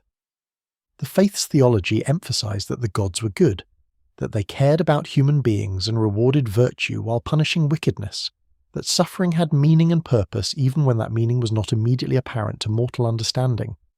These teachings provided comfort to many during the plague, offering a framework for understanding catastrophe as something more than random misfortune, as part of a divine plan that transcended human comprehension, but that ultimately served good purposes. The response of the faith's official hierarchy to the plague was organised and substantial. The High Septon, the leader of the faith who resided in the Great Sept of Baelor in King's Landing, issued proclamations calling for prayer and repentance, for increased devotion and charitable works, for the faithful to support one another through the crisis, and to trust in the gods' ultimate wisdom and mercy. These proclamations were read in septs throughout the Seven Kingdoms, giving people a sense that the faith recognized what they were experiencing and was providing spiritual guidance to help them through it. The High Septon also organized practical responses, directing the faith's resources toward caring for the sick, establishing places where the afflicted could receive treatment and comfort, mobilizing the orders of septons and septors who had dedicated their lives to service. The septons and septors who staffed the faith's institutions responded to the plague with extraordinary courage and dedication, living out their religious commitments in the most literal and demanding way possible. The faith taught that caring for the sick was a sacred duty, that ministering to those in need was a way of serving the Seven directly, and the ordained members of the faith took these teachings seriously. When the plague struck, septons and scepters went to the places where the disease was worst, to the crowded slums of the cities, to the plague houses where the dying were gathered, offering prayer and comfort and what practical assistance they could provide. They washed bodies and brought water and held hands and listened to confessions and performed last rites, all the small acts of care that made dying perhaps slightly less terrible for those who faced it. The mortality among the faith's ordained servants was severe, perhaps even higher than among the general population because of their constant exposure to the sick. Entire communities of septons and scepters were sometimes wiped out, dying one after another as they cared for victims and then fell victim themselves to the disease they had been fighting. These deaths were mourned but also celebrated within the faith as martyrdom, as the ultimate expression of religious devotion, as evidence of commitment so complete that it extended even unto death. The faith's teaching was that those who died in service to others would be rewarded in the afterlife, that their sacrifice would be recognized by the Seven, and this belief helped to motivate continuing service even as the costs became horrifically clear. But the plague also created theological challenges that the faith's leaders struggled to address. If the gods were good and just and merciful, why would they allow a disease to kill indiscriminately, taking the pious and the wicked alike, striking down children who had done no wrong and sparing some whose lives seemed less virtuous?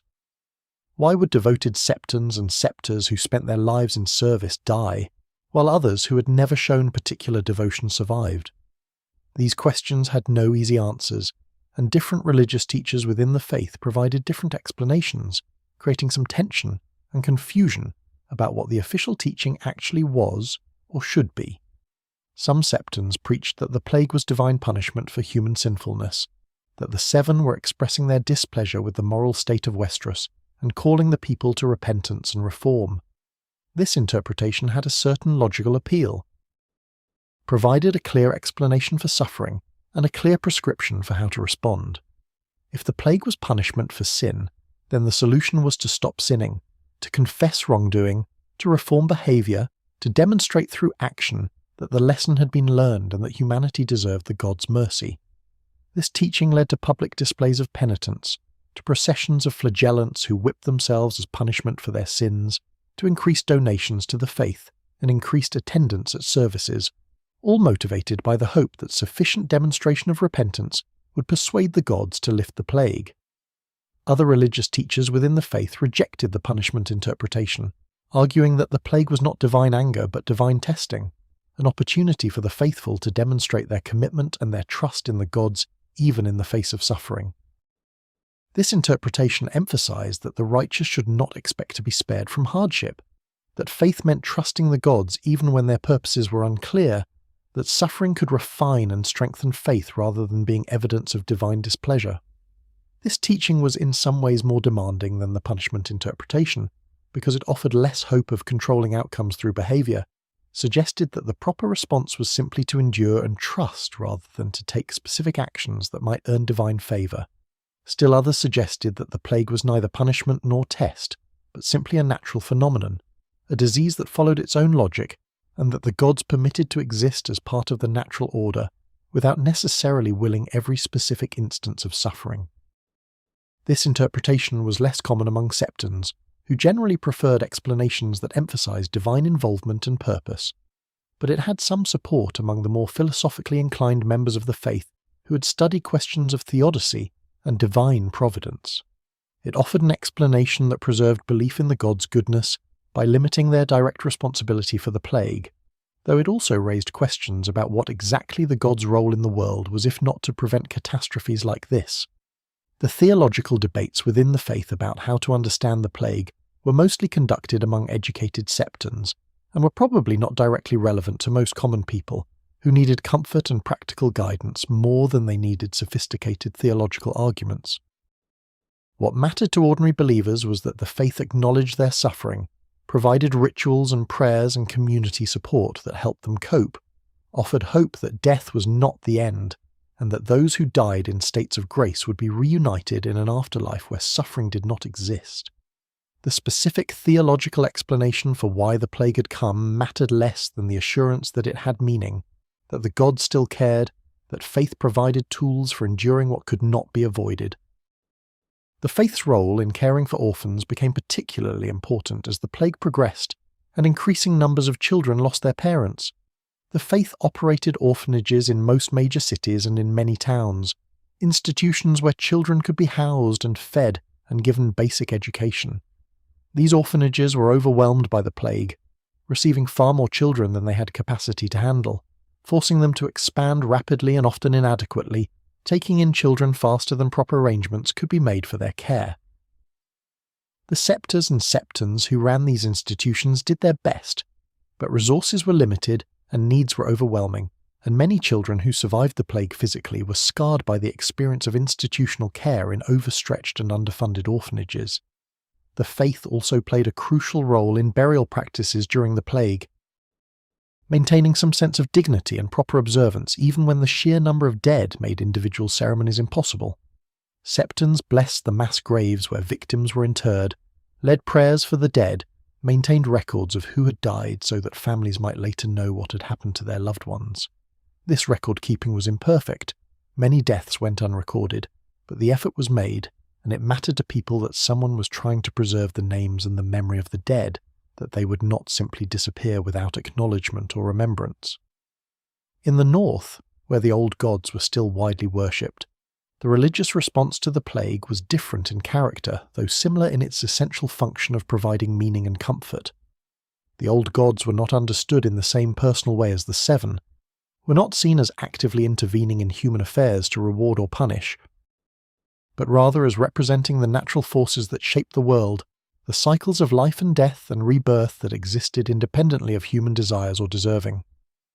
The worship of the old gods took place in godswoods, before heart trees with their carved faces involved silent prayer and contemplation rather than formal liturgy, emphasized harmony with nature rather than supplication for divine favor. The northern understanding of the plague was therefore less focused on questions of punishment or testing, and more accepting of disease as simply part of the natural order, something that happened as winter happened, as storms happened, as death happened. This did not mean that northerners were indifferent to suffering, or that they did not grieve their losses, but rather that their religious framework provided a different way of making sense of catastrophe, one that emphasized acceptance and endurance rather than seeking explanations in terms of divine will or human sinfulness. The quiet strength that characterized northern culture, the stoicism in the face of hardship, was rooted in this religious understanding that the world was harsh and that human beings had to adapt to it rather than expecting it to adapt to them.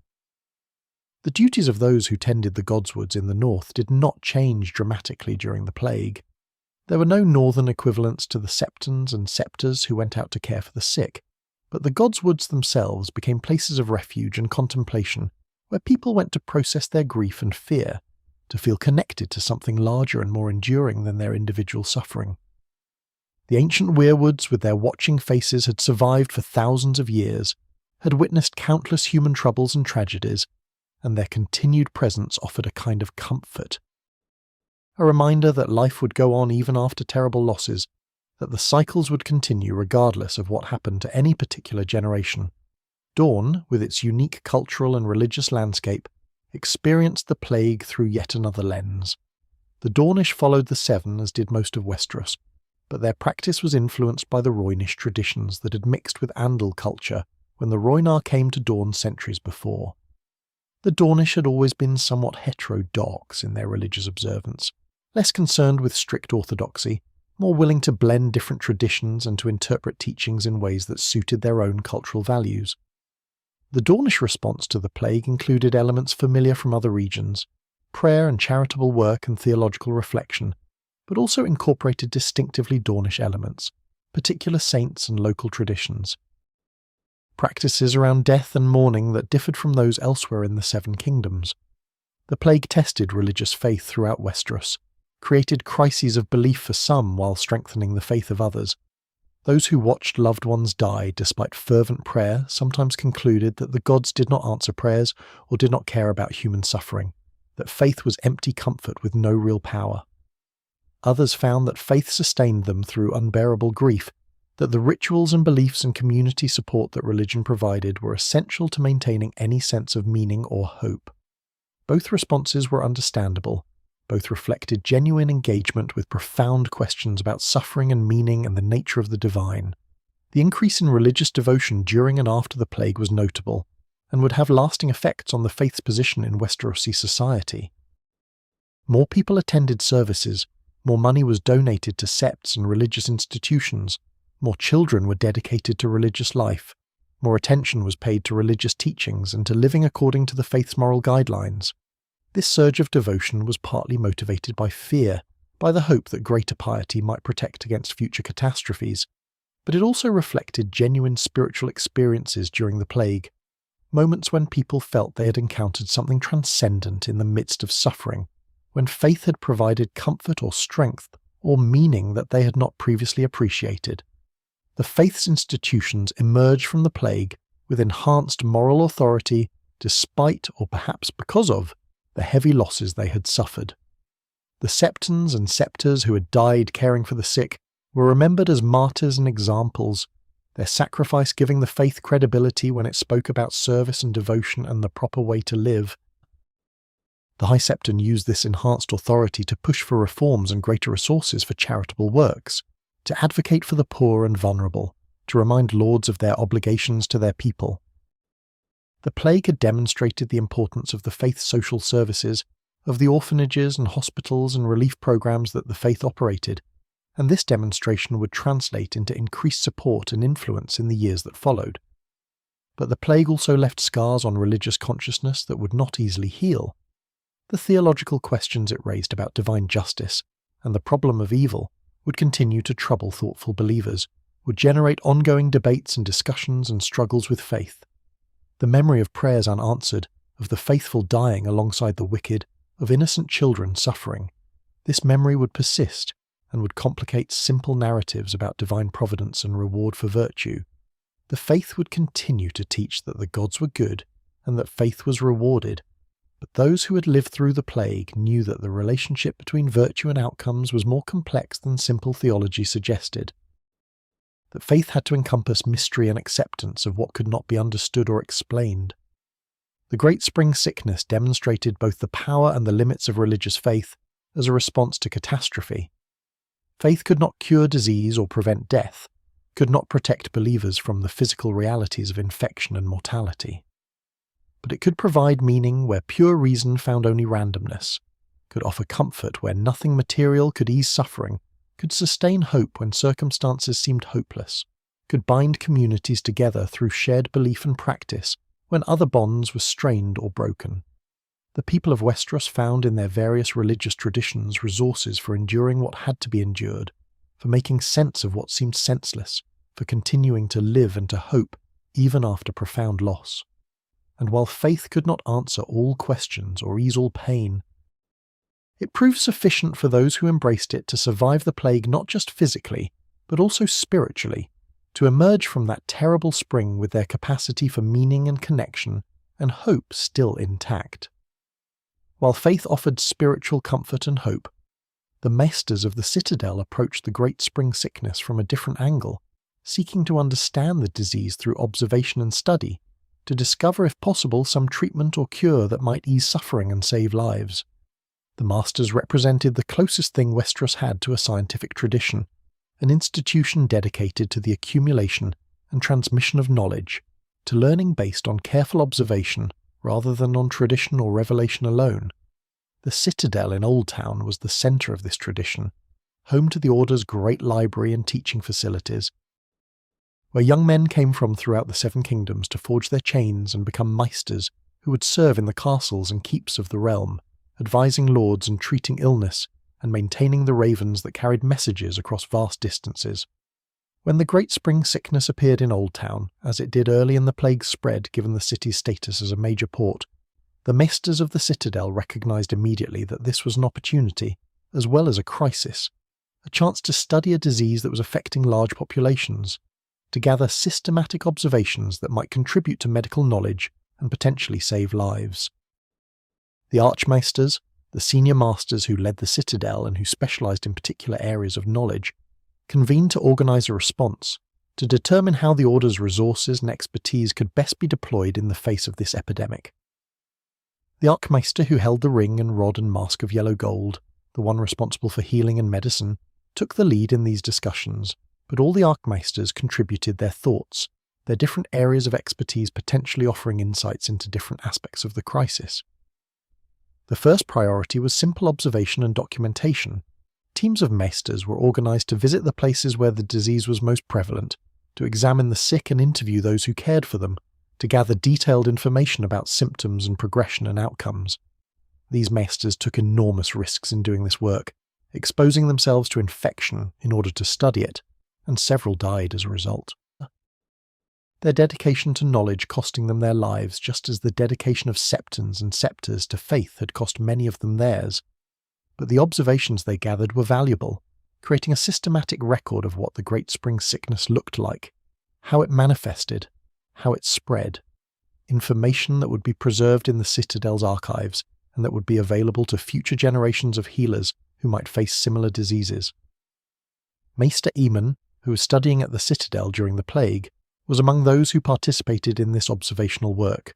He was young then, not yet possessed of the wisdom and experience that would later make him one of the most respected maesters in the history of the Order, but already demonstrating the qualities of careful observation and compassionate service that would characterize his long life.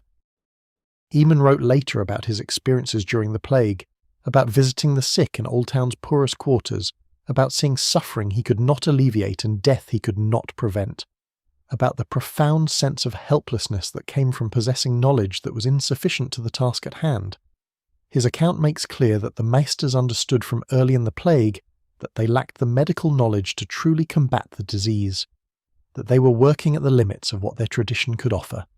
The symptoms of the Great Spring Sickness were carefully documented by the observing maesters: the sudden onset of high fever, the violent chills that followed, the deep cough that produced bloody phlegm, the difficulty breathing that characterized advanced cases, the delirium that sometimes accompanied the fever. The pattern of crisis around the third or fourth day when the patient would either begin to recover or would deteriorate toward death. This documentation was shared among maesters throughout the realm, sent by Raven to every castle, and kept so that healers everywhere would know what they were facing, would be able to recognize the disease, and would have access to whatever knowledge the Citadel had been able to gather about it.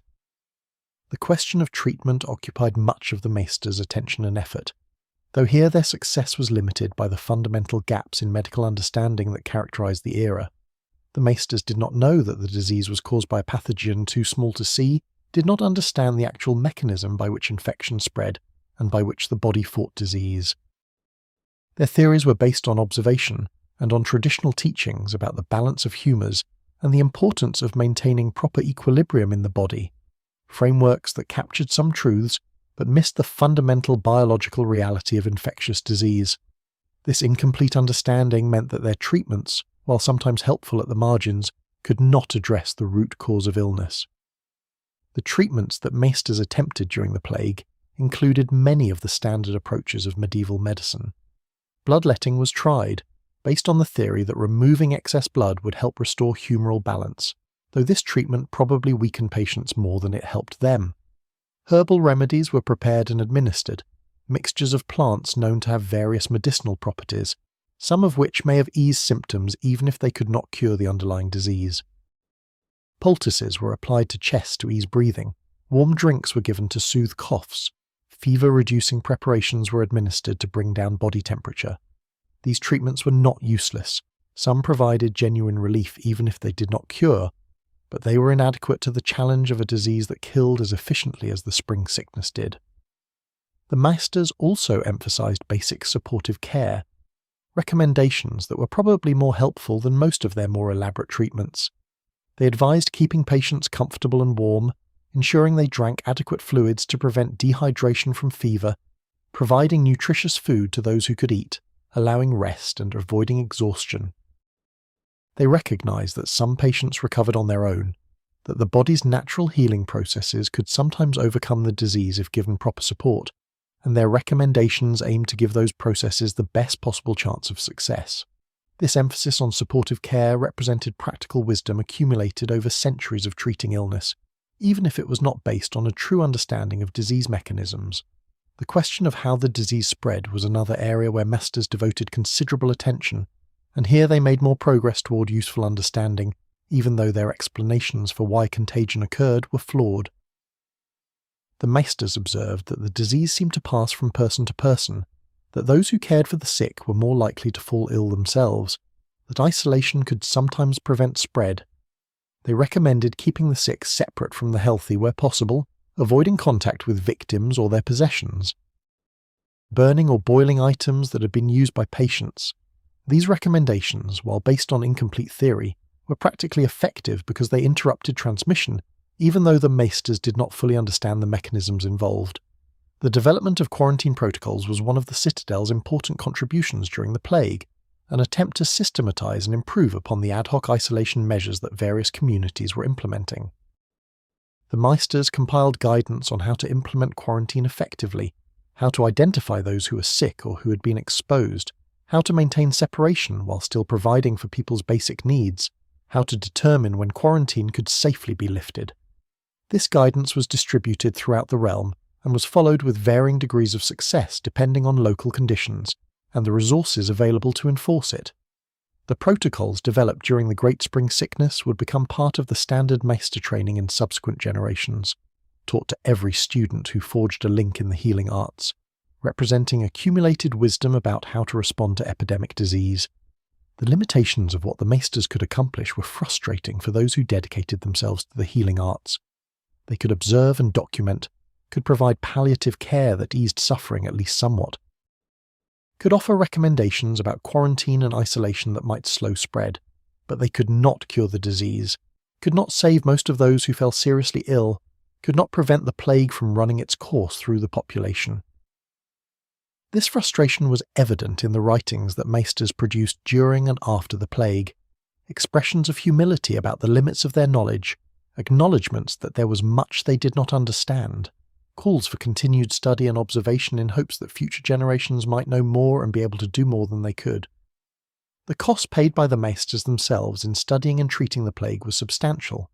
Numerous maesters died, infected while examining patients or while providing care, their chains buried with them as symbols of their dedication to their order and to the pursuit of knowledge. The loss of these maesters was felt not just in the immediate crisis, but for years afterward. As castles and keeps throughout the realm found themselves without the services that maesters provided, without the medical care and the communication and the general expertise that made maesters valuable to the lords they served. Training new maesters took years, and the Citadel struggled to replace those who had been lost, finding that the number of young men seeking to join the order had declined, perhaps because the plague had demonstrated so clearly the risks involved in being a healer. The Citadel itself, as an institution, had to adapt to the plague in various ways. The normal processes of training were disrupted, with classes suspended or modified, with students sometimes pulled away from their studies to help care for the sick in Old Town. The Great Library became a research centre focused on compiling and studying every scrap of information about plague and disease that existed in the archives. Archmaesters and senior maesters pouring through ancient texts looking for any wisdom that previous generations might have recorded about epidemics. Some useful information was found, accounts of past plagues and descriptions of treatments that had been tried, though nothing emerged that represented a breakthrough or a cure.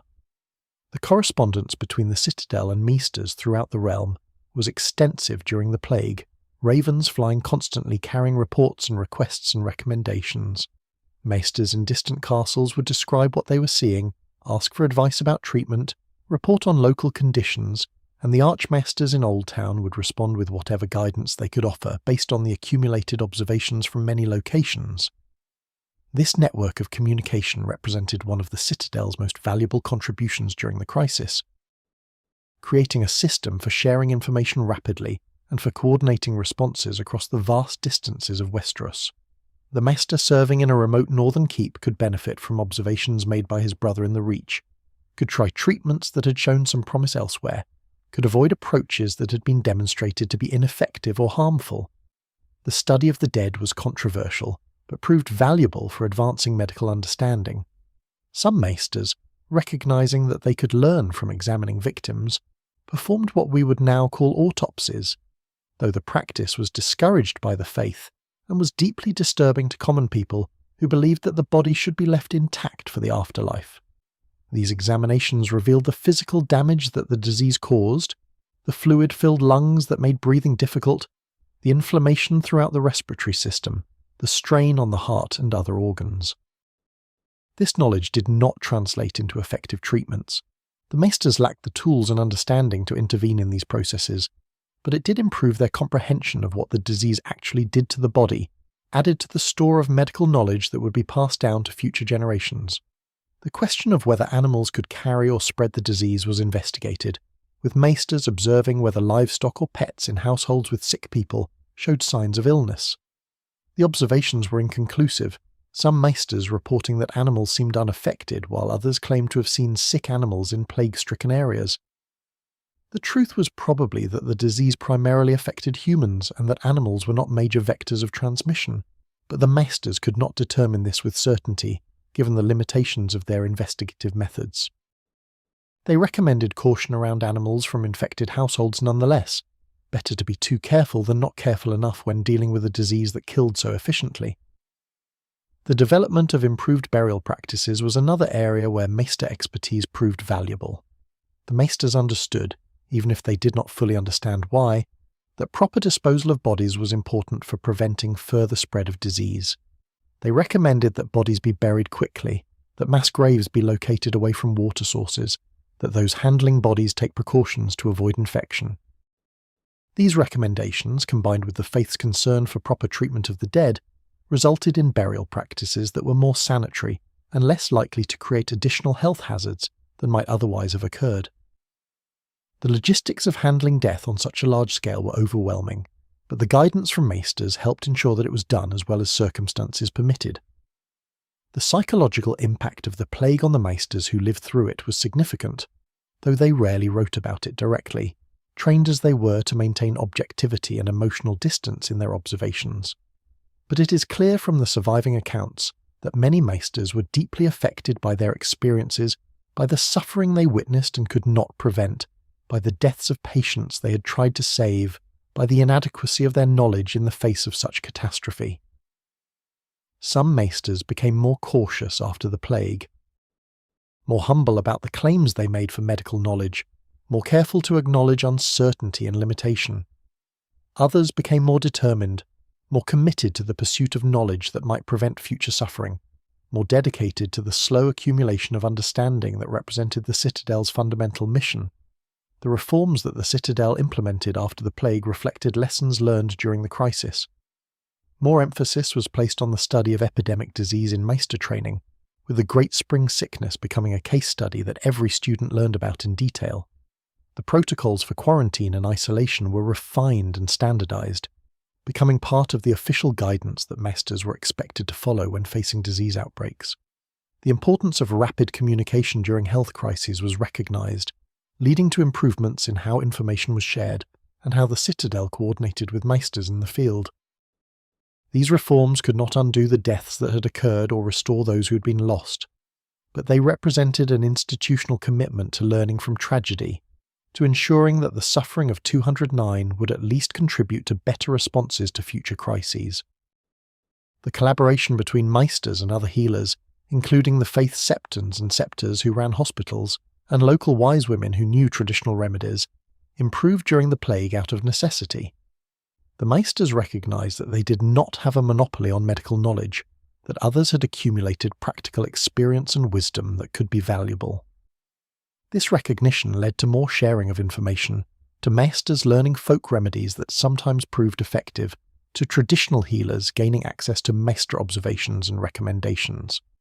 The boundary between different healing traditions remained. Maesters still claimed superior expertise based on their training and their systematic approach to knowledge, but the plague created more openness to learning from whatever sources might help. The Great Spring Sickness demonstrated both the value of the maester tradition and its limitations, showed what systematic observation and accumulated knowledge could accomplish, and what it could not. The maesters could not cure the plague, could not prevent its spread, could not save most of those who fell seriously ill, but they could observe and document, could share information, could provide supportive care that eased suffering, could develop protocols that might limit spread, could preserve knowledge for future generations who might build upon it. They approached the crisis with intellectual tools that were inadequate but that were the best available, and they used those tools as effectively as they could, accepting their limitations while still striving to help.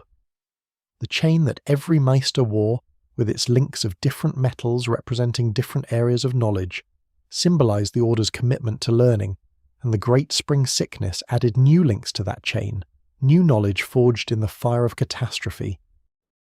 New understanding purchased at the cost of lives lost to a disease that medieval medicine could observe but could not defeat. The Great Spring Sickness did not end dramatically, did not conclude with some decisive event or intervention that brought the epidemic to a close. Instead, it simply faded gradually and unevenly, the number of new cases declining over weeks and months until communities realized that the crisis had passed, that they were no longer living in constant fear of infection, that life could begin to return to something resembling normalcy.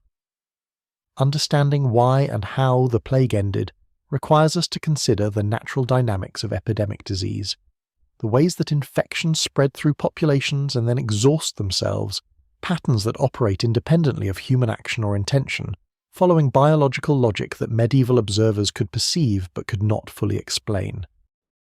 By midsummer of 209, several months after the first cases had appeared in the coastal cities, reports reaching King's Landing and the Citadel suggested that the worst might be over in many regions. The number of new cases being reported each week was declining. Fewer ravens arrived bearing desperate pleas for help. The death tolls that had been climbing steadily were beginning to plateau and then to fall. This change was tentative at first, difficult to distinguish from the normal variations in how disease spread, and there was fear that what appeared to be improvement might simply be a temporary lull before the plague returned with renewed force. But as weeks passed and the trend continued, as more and more regions reported that the sickness was waning, confidence grew that the epidemic was truly ending, that the terrible spring was giving way to a summer of recovery. The pattern of the plague's decline was complex and varied by region, much as its spread had been complex and varied. Some areas that had been struck early and severely saw the disease fade relatively quickly, the infection burning through the available population and then dying out for lack of new people to infect. Other regions that had been affected later continued to see cases well into summer, the disease still spreading through communities that had been spared during the initial wave. There were even reports of isolated outbreaks occurring months after the main epidemic had passed, perhaps sparked by travellers carrying infection to areas that had previously escaped, though these late cases were generally limited in scope and did not develop into major outbreaks. The mechanism by which the plague ended, insofar as we can understand it with modern knowledge, involved what epidemiologists would call herd immunity, a situation where enough people in a population have survived infection and developed resistance that the disease can no longer spread efficiently, each infected person on average infecting fewer than one other person, causing the epidemic to collapse rather than to continue growing. The medieval observers could not have understood this mechanism in these terms, did not know about immunity or about the mathematical dynamics of disease transmission, but they could observe the pattern, could see that the disease seemed to lose strength as it progressed, that later cases were less common than earlier ones had been, that communities which had suffered severely were often spared from second waves. The survivors of the plague, those who had contracted the disease and recovered, seemed to possess some protection against reinfection, a pattern that maesters noted and found interesting, though they could not explain it. This observation was not new. Healers had long noticed that people who survived certain diseases rarely contracted them again, but the Great Spring Sickness provided a particularly clear example of the phenomenon because of the disease's severity and the large number of cases that could be observed. The maesters theorized that perhaps the body learned from the experience of fighting the disease, developed some capacity to recognize and resist it if encountered again, though they had no understanding of the actual immunological processes involved. This theory, while imprecise, was close enough to the truth to be practically useful, suggesting that survivors could safely care for new victims without great risk of reinfection. The role of population movement in the plague's decline was significant and somewhat counterintuitive. The same travel and trade that had spread the disease initially also helped to end it, by distributing resistance throughout the population. People who had survived infection in one location and then travelled to another brought their immunity with them, reduced the pool of susceptible individuals in their new communities, made further spread more difficult. The isolation that many communities had attempted during the height of the plague, while understandable and perhaps helpful at slowing spread, could not be maintained indefinitely, and when isolation broke down and movement resumed, the resumption actually contributed to the plague's end by mixing immune and susceptible populations in ways that made sustained transmission harder. The seasonal change from spring to summer may have played a role in the plague's decline, though this is more speculative and medieval observers certainly thought seasonal factors mattered. Some diseases are more active in certain seasons, spreading more easily under particular temperature and humidity conditions, and it is possible that the spring sickness, true to its name, was better suited to cooler, wetter conditions, and struggled to maintain transmission as the weather warmed and dried. The maesters noted the seasonal timing but could not determine whether it was causative or merely coincidental, whether the plague would have ended when it did regardless of the season, or whether the summer heat genuinely contributed to its decline. The psychological relief that came with recognizing that the plague was ending was immense, a lifting of fear that had weighed on everyone for months, a return of hope that the future might hold something other than continued loss and suffering. People began to cautiously resume normal activities, to gather again in markets and taverns and septs, to travel and trade and visit one another, behaviours that had been suppressed during the height of the epidemic by fear and by quarantine measures. This resumption of normal life was gradual and uneven, some communities and individuals remaining cautious for months after the immediate danger had passed, others perhaps too quick to assume that the crisis was completely over and that no precautions were still needed. The question of when exactly the plague could be declared over troubled both local authorities and the central government. If restrictions were lifted too soon, if people were told it was safe to resume normal activities when the disease was still circulating, there was risk of renewed outbreak, of throwing away whatever progress had been made in controlling spread. But if restrictions were maintained too long, if the economy and social life remained disrupted after the actual danger had passed, the costs in terms of continued suffering and economic damage were substantial. Different regions made different judgments about this timing, based on their own observations of local conditions, on advice from maesters, on the risk tolerance and caution of local leaders. King's Landing declared the plague over in early autumn of 209, several months after the peak of infections had passed, and after several weeks with no new cases being reported within the city. The declaration was met with relief and celebration, though also with some continuing anxiety, people not entirely convinced that the danger was past, still watching for signs that the disease might return. The small council organised a day of Thanksgiving, with services in the Great Sept of Baelor and throughout the city's smaller septs, with public feasts funded by the Crown, with an attempt to mark the transition from crisis to recovery and to give people permission to hope again. King Aerys himself made a rare public appearance for the Thanksgiving service, though he remained largely withdrawn, and the actual governance continued to be handled by Bloodraven. The final death toll of the Great Spring Sickness was difficult to calculate with precision, as death tolls from medieval catastrophes always are, because record-keeping was incomplete and inconsistent, because many deaths went unrecorded, because estimates had to be based on fragmentary information and extrapolation from better documented areas to those where information was scarce. The masters at the Citadel compiled the best estimate they could based on reports from throughout the realm, and their calculation suggested that perhaps 1 person in 4 had died, though with enormous regional variation, some areas losing half their population, while others escaped with relatively light casualties. Translating this proportion into actual numbers, if the population of Westeros before the plague had been approximately 4 million, then perhaps 1 million people died, a staggering loss that would reshape the realm in fundamental ways. These numbers, while horrifying, could have been worse. The Great Spring Sickness was not the deadliest plague in history, not as catastrophic as some epidemics that had killed far higher proportions of affected populations.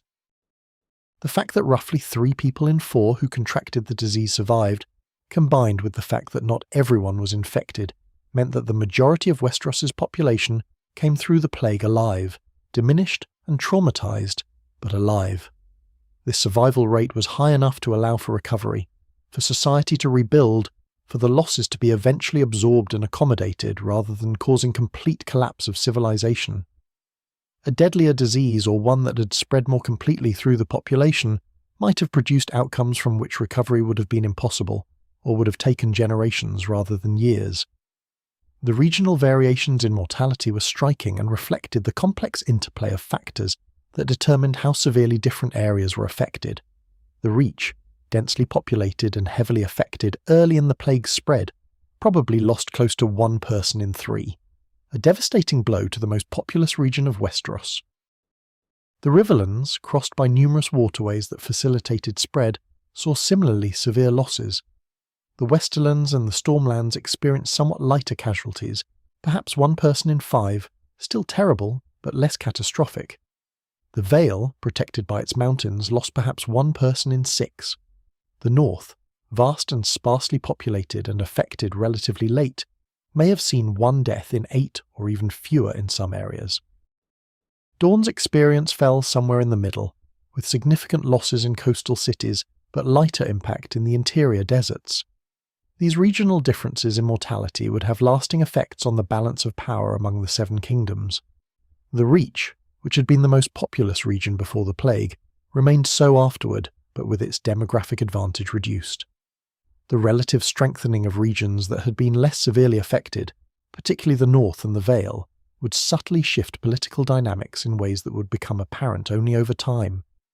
The immediate effect was that all regions were weakened, but the differential weakening meant that old assumptions about relative strength and resources no longer held quite as they had before. The urban-rural divide in mortality was also significant. Cities, with their dense populations and poor sanitation, generally suffered more severe losses than rural areas, sometimes losing 1 person in 2 or even more in the worst affected neighbourhoods. This urban mortality had particular importance because cities were centres of commerce and craft production, and the loss of urban populations had disproportionate economic effects. Rural areas, while they certainly suffered, generally saw lighter casualties relative to their populations, which meant that agricultural production, while disrupted, was not as completely devastated as urban industry and trade. The demographic structure of survivors was skewed in ways that would affect the realm's recovery. The disease had killed disproportionately among the very young and the very old, meaning that the surviving population had a higher proportion of people in their prime working years. This created both opportunities and challenges. On one hand, there were relatively more workers available to rebuild and recover. On the other hand, the loss of children meant fewer people who would grow up to be the next generation of workers, creating potential labour shortages in the future. The loss of elders meant the loss of accumulated knowledge and wisdom, particularly in areas where skills and information were transmitted orally rather than being written down. The end of the plague did not mean the end of death from plague-related causes. Many survivors were weakened by their illness, left with damaged lungs or other lasting health problems that would shorten their lives or reduce their capacity to work. Some died months after apparently recovering, their bodies too damaged to sustain life, even though they had survived the acute phase of disease. Others survived physically but were psychologically damaged by their experiences, struggling with what we might now recognize as trauma or depression, finding it difficult to return to normal life even when the immediate danger had passed. The gradual recognition that the plague was truly over, that it would not return for another wave, that life could resume, was accompanied by a complex mixture of emotions. Relief was primary, of course, gratitude for having survived, joy at being able to return to normal activities without constant fear. But there was also grief for what had been lost, for the people who were gone, for the world as it had been before the plague. There was guilt among some survivors, questions about why they had lived when others had died, whether they deserved their survival or had somehow failed those who had perished. There was anxiety about the future, uncertainty about how to rebuild, how to go on in a world so fundamentally changed by loss. The formal declarations that the plague had ended, issued by local lords and eventually by the crown, served important psychological and practical functions. They gave people permission to stop living in crisis mode, to begin planning for the future rather than just surviving from day to day. They allowed the resumption of normal economic activity, the reopening of markets and trade routes, the return of workers to fields and workshops.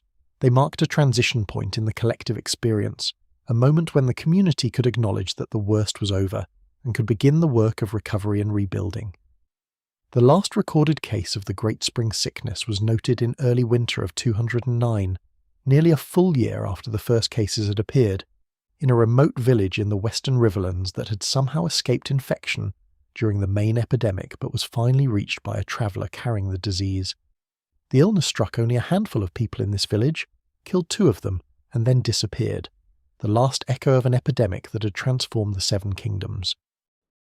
The maester who recorded this final case noted it with a sense of historical significance, an awareness that he was documenting the end of something that would be remembered for centuries, that had killed perhaps 1 million people and had changed Westeros in ways both obvious and subtle, immediate and lasting. If you're finding these contemplative explorations of Westerosi history and politics a peaceful way to end your day, a like and subscribe really helps others discover these gentle journeys through the past. And to those already subscribed, thank you for being part of this community of those who find comfort in slowly unfolding stories of power and patience, of roses growing strong through centuries of careful cultivation. The end of the Great Spring Sickness marked not a return to the world as it had been before, but rather the beginning of a different world, one shaped by the losses and changes that the plague had wrought. The 7 kingdoms that emerged from the epidemic of 209 were fundamentally altered in their demographic composition, their economic structures, their social relationships, and their collective psychology.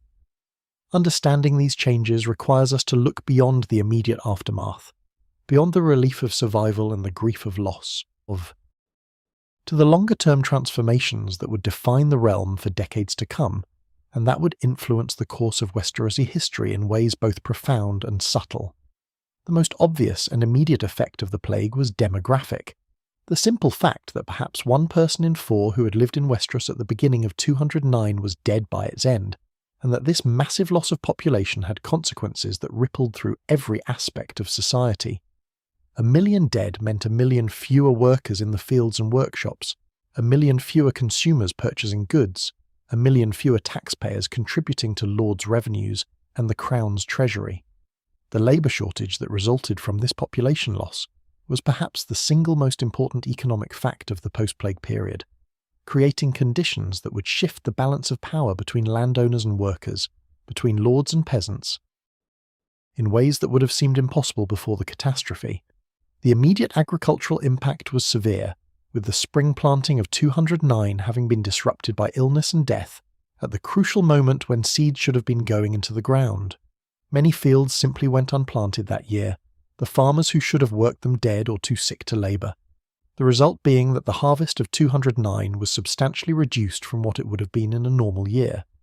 This reduced harvest, coming in the same year as massive population loss, created a strange economic situation where there was less food available, but also fewer mouths to feed, the supply and demand shifting in ways that partially offset each other, but that still caused disruption, and in some areas genuine shortage and hunger. The longer-term agricultural adjustment involved significant changes in what land was worked and how labour was organised, with fewer workers available.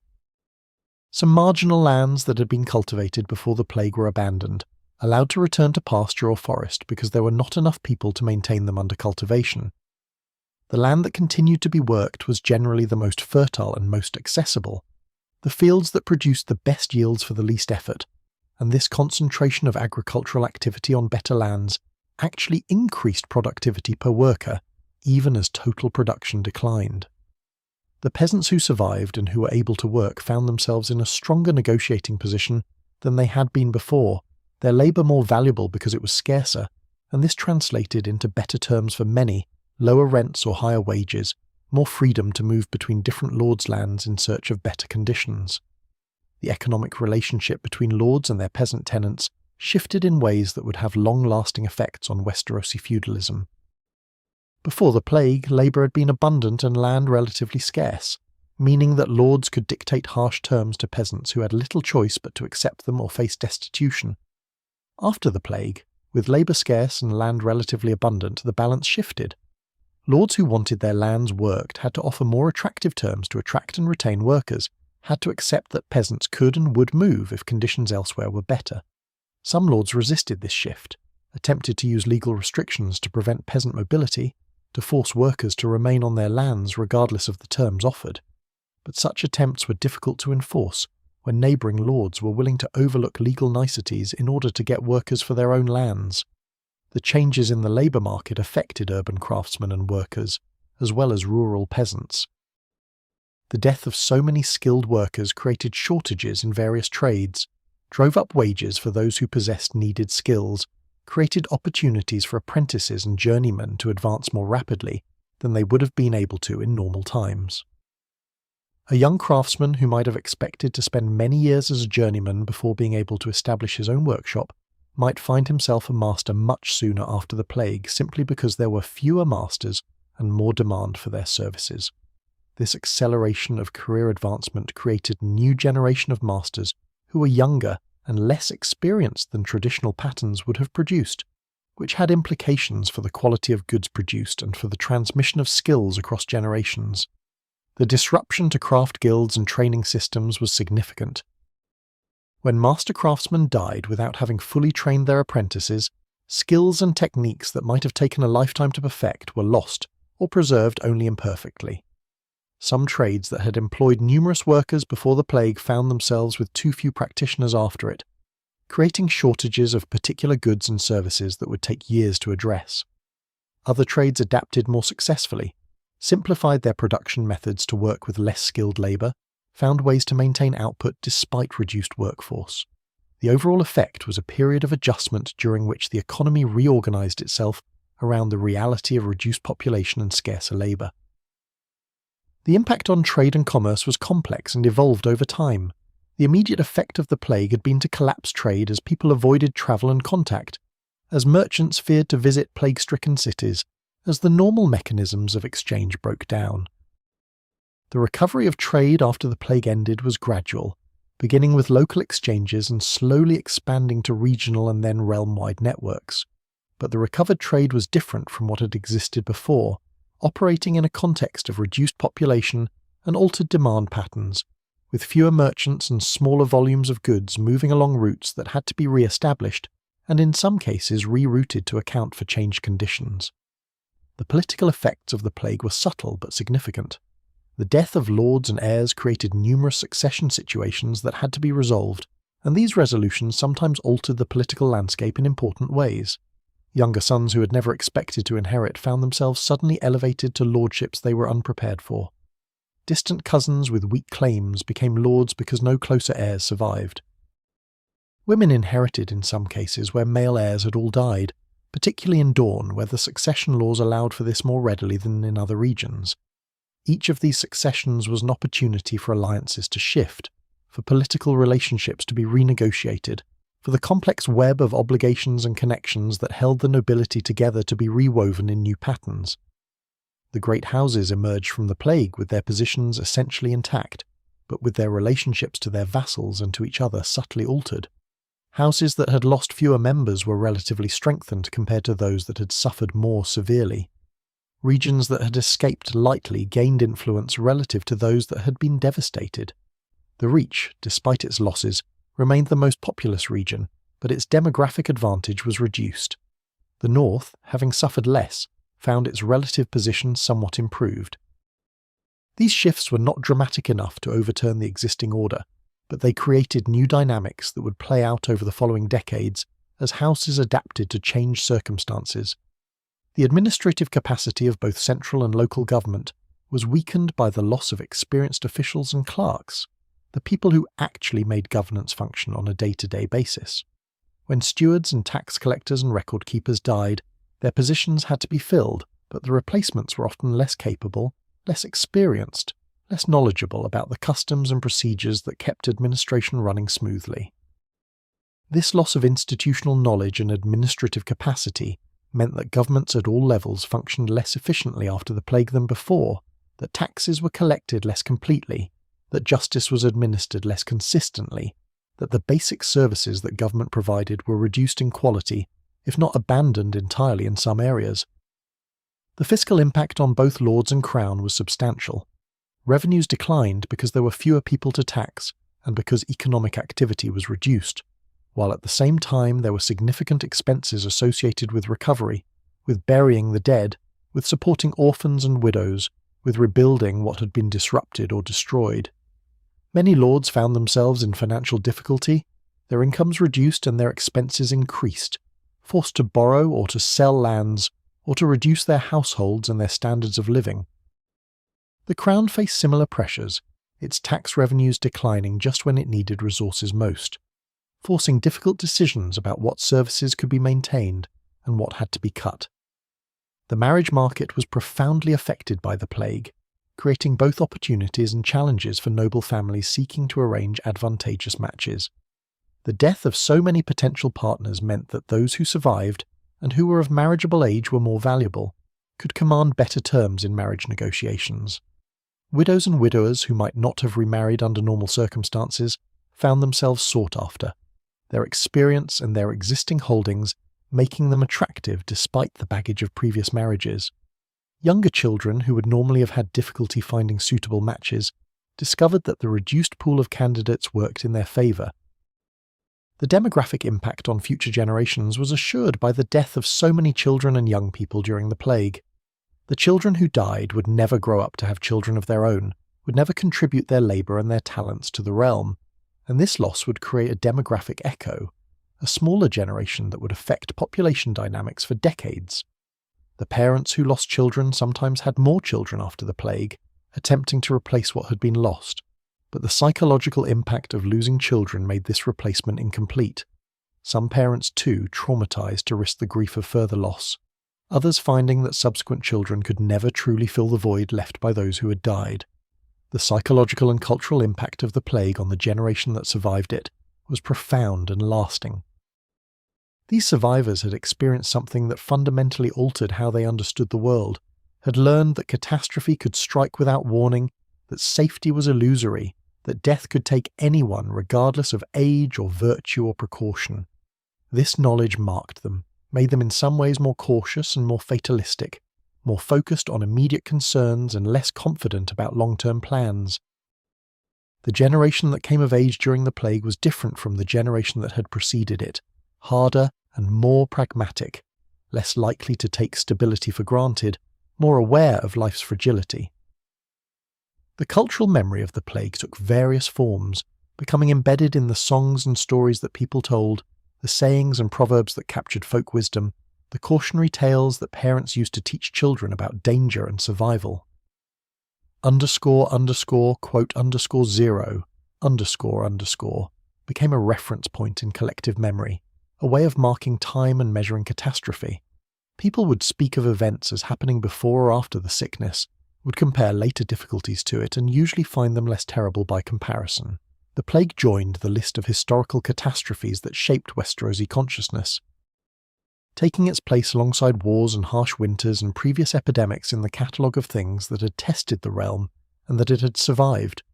The changes in family structure resulting from the plague were significant, with many households now headed by widows or orphans, with extended families taking in relatives who had lost their immediate kin, with new family formations that would have been unusual before becoming common by necessity.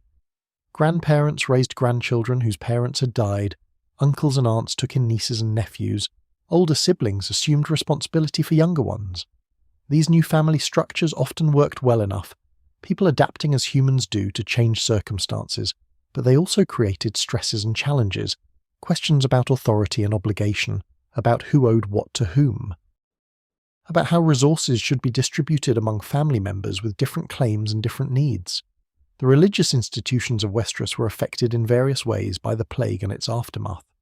The faith of the Seven experienced the surge in devotion that has already been mentioned, but also had to cope with the loss of many of its ordained servants and with the need to rebuild its institutional capacity.